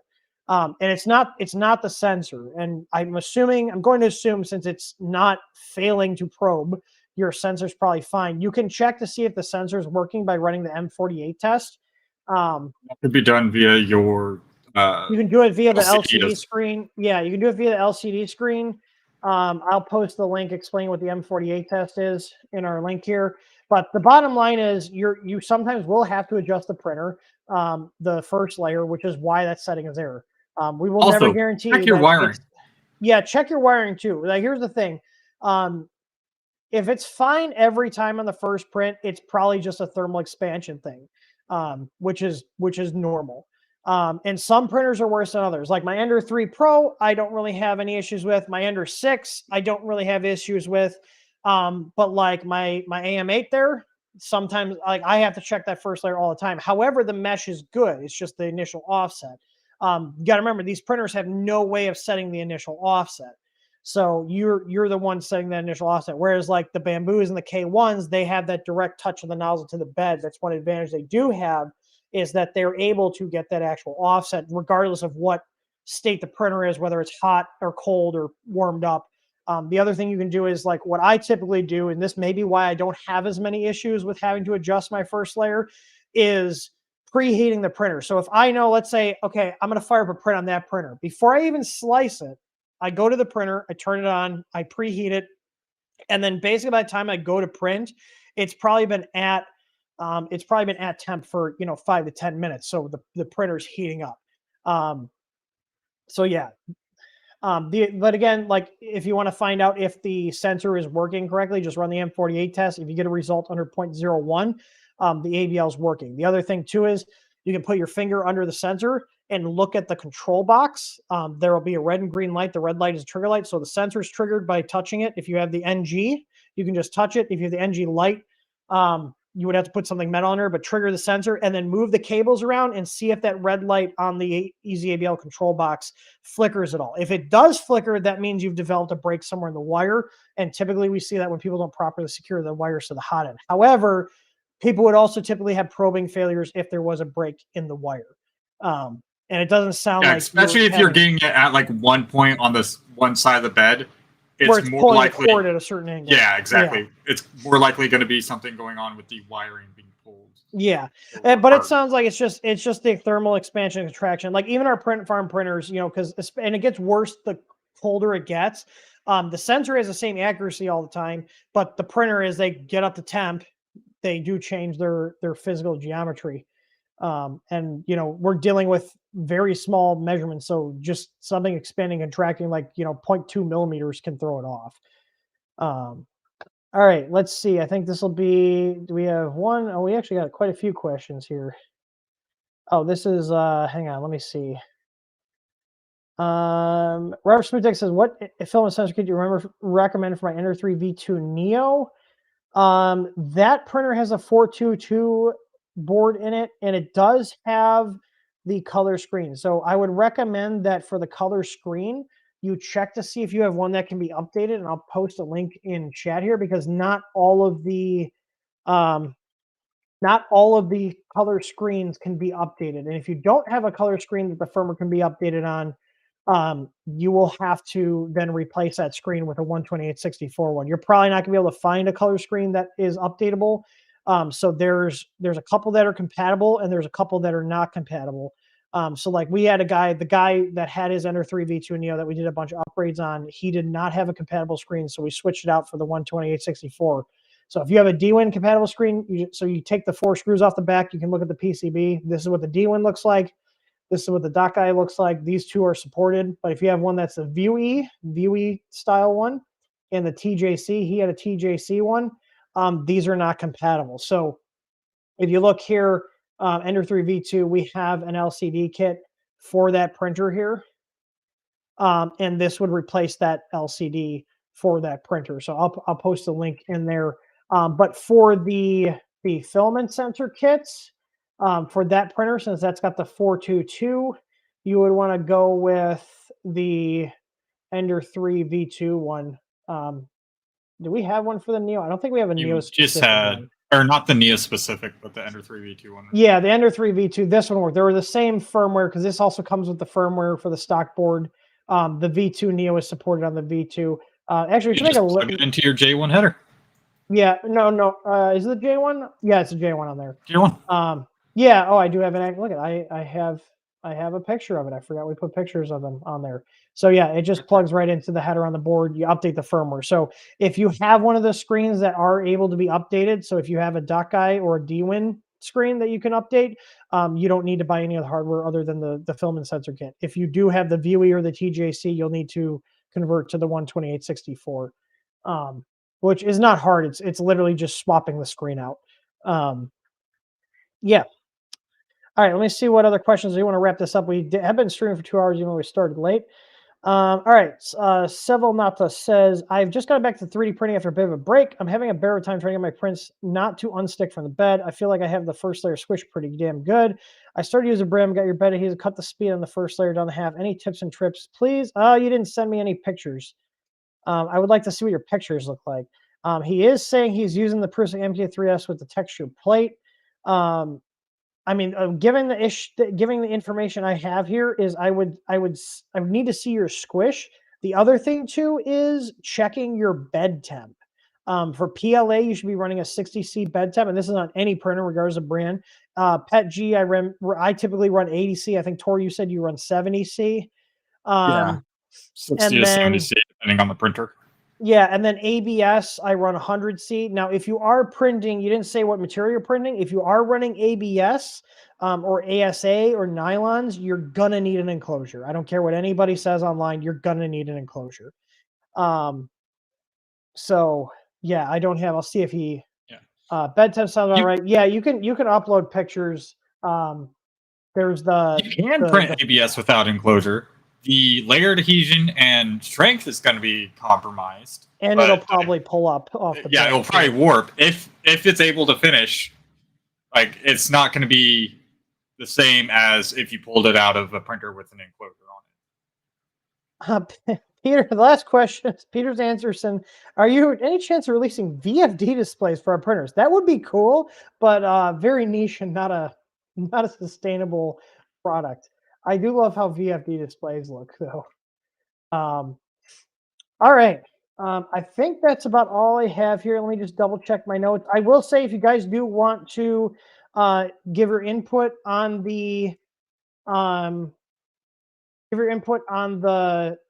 what's it topics called? or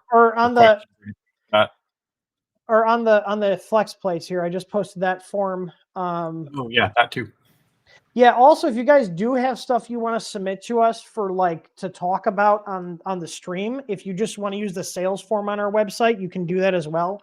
You could also probably submit in a question like, "Hey, what do you think about this?" I'm fine with that too. He's got a file drive. Did you give us a form to go along with this? Hang on, let me see. Community showcase. Did you put a thing here? He did. Apula said he's got the SSR for his rat rig, a beefy heatsink because of high amp draw. Oh, this is just, you want me to show people an SSR? This is literally just a picture of an SSR. This is not that exciting, Apula. But fine, I will appease you. I will show your SSR. This is not this is not what gets me all hot and bothered. Let me see here. Let's see. Screen, blah blah blah, window. There we go. Hey, look. It's an SSR. Beefy I mean, SSR heatsink. I mean, it's only a 20 amp one. We sell 25 amp SSRs. We're looking Oh. at the heatsink. I know that. You could also just sync it to like To the it's frame. yeah, you can sync it to the frame. I mean, it's a 20 no amp normal. AC DC. It's just an Omron. It's a name brand one. I'm not getting excited over an SSR. You're gonna need to do better. Come on, give me something more exciting. But yeah. So all right, let me go ahead. I'm gonna clear out these downloads here on the file drop because we already showed them off. I gotta clear out the responses here on our forums. Now, if people are watching this after the fact, if you're watching the replay, because there is a replay, if you guys do want to leave a message for us, because I'm clearing out the Q&A submission and the community showcase, I will read them on the next stream. So if you guys have questions you want to ask before, for the next stream, go ahead and do that. Also, I have our little to-do list up. I did want to mention too, many people don't know this, but if you are a first responder, active or retired military, we do offer a discount, and we just actually recently increased that discount from 5% to 8%. So if you guys do want to take advantage of that, go ahead and contact us with our sales through our sales link on our contact us page, and just submit some sort of proof to show that you are one of those people. We do appreciate your service and dedication to keeping the country safe and serving our community. So it's a little gesture that we do. And also, if you for those people as well, if for our tech support services, if you are a first responder, active or retired military, we do offer a 50% discount on any of our services. So like our labor, like for tech support, that kind of stuff. If you do already have a code, those codes have been updated as well.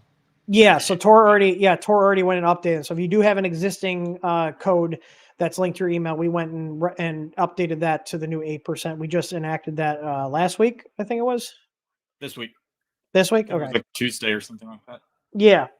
So it's been a week. I want to do a little bit more. So, all right. I think that's it. Do you have anything else to talk about today? I don't have anything else here. We covered the get rich quick, make your printer print $5,000 a month. Shit, if I can make $5,000 a month off my printers here, I've got like 30 printers. What would that be? Let's see. Jesus. Is that like a 15 grand? No, 150? I do need to watch Joel's video on the X1 Plus team's interview. Yeah, shit. Because they do talk about the logs, apparently. Yeah, no, I'll take a look at that. I'm really disappointed that there's no baby stepping in there. I'm really disappointed. Yeah. I was really hoping. No, with the G code command or the G code buttons you can program, I'm hoping there's a G code that can baby step. If that is, I'd be okay with that. Live watching it, I don't want to get struck down. Joel probably wouldn't, but yeah. Yeah, you guys can watch it yourselves. I'm not sure. Yeah, you can look up 3D Printing Nerd on there. But yeah, man, shit. If we can make $5,000 a month per printer, Tor, we could just close the entire store and just print stuff. I mean, that's $150 a month. 1, 2, 3, 4, 5, 6. You're just. It's free real estate. What was that meme where it's like it's free real estate? I know that's a meme, unless I'm thinking of. Does anybody know what I'm talking about? It was one of those like the Sham Wow commercial kind of things. Yeah, it's free real estate. Yeah. Hang on, I'll find it here. Hang on. Hang on. That's why am I on fucking Bing? Who the hell actually uses Bing? I realize I opened up I was in Edge instead of Brave. Yeah, it's hang on right here. Here it is. I'll share it if you guys are not aware. It's free real estate. This guy right here. Hang on, here we go. You guys ready? You ready, Tor? Ready? Yeah. It's free real estate. It's free real estate. That's what it reminds me of. It's free real estate. Oh my god. All right. So yeah, Remo, do you want treats again? Of course you do. Look at him. He's already right here. He's like, you gotta give me treats at the end of the stream. My cats are gone and all asleep. That's fine. Come on up. Oh, I'm being attacked by a vicious German Shepherd. He's so vicious. Itchy, snack? You want a snack, bud? He's like, I'm getting head scritchy. Nope. Hang on, take it gently. Come here.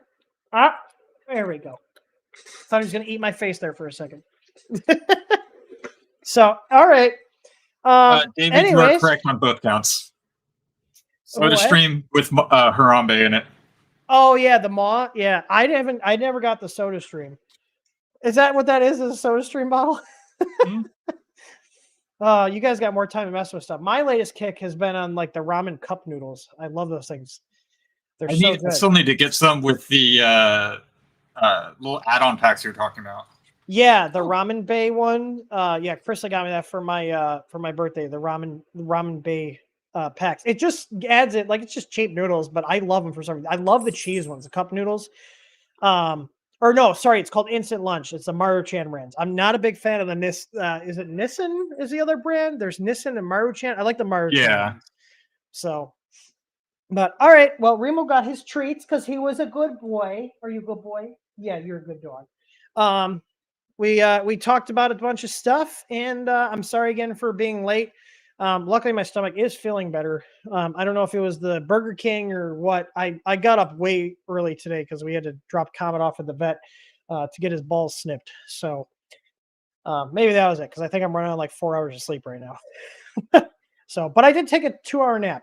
So I plan on I went and took a nap around 3. I meant to sleep until like 3:30, 4 o'clock. And yeah, I woke up to someone called me. I don't know if it was you. Some random number called me. And I don't know if it was a telemarketer or what. I don't know who called me. It was a number I didn't recognize. It was like a 464 number. I don't know who this was. Maybe I wonder if that was Derek. I don't know if that was Derek, but my buddy Mike, I gotta call my buddy Mike back because he just bought a bunch of Unify equipment and I'm sure he needs help setting it up. So, and he doesn't follow my YouTube channel because he's an old boomer and doesn't do any social media at all. So it'd be fun if he was watching this. Oh, there's the kitties. There's the kitties. I love orange tabbies. They're so cute. So He's my buddy sometimes. Chargeback. I'm going to leave a Yelp review. No. It's not Yelp. You got to leave a review on Ham Radio. So, all right, guys. Thanks for watching. We're going to see if this actually ends the stream. Do you think it's going to actually end the stream? Like, I was sitting there, like, I was like, man, this printer, like, it's the temps at 35C. And then Tor's like, we're still alive. I was like, what the fuck?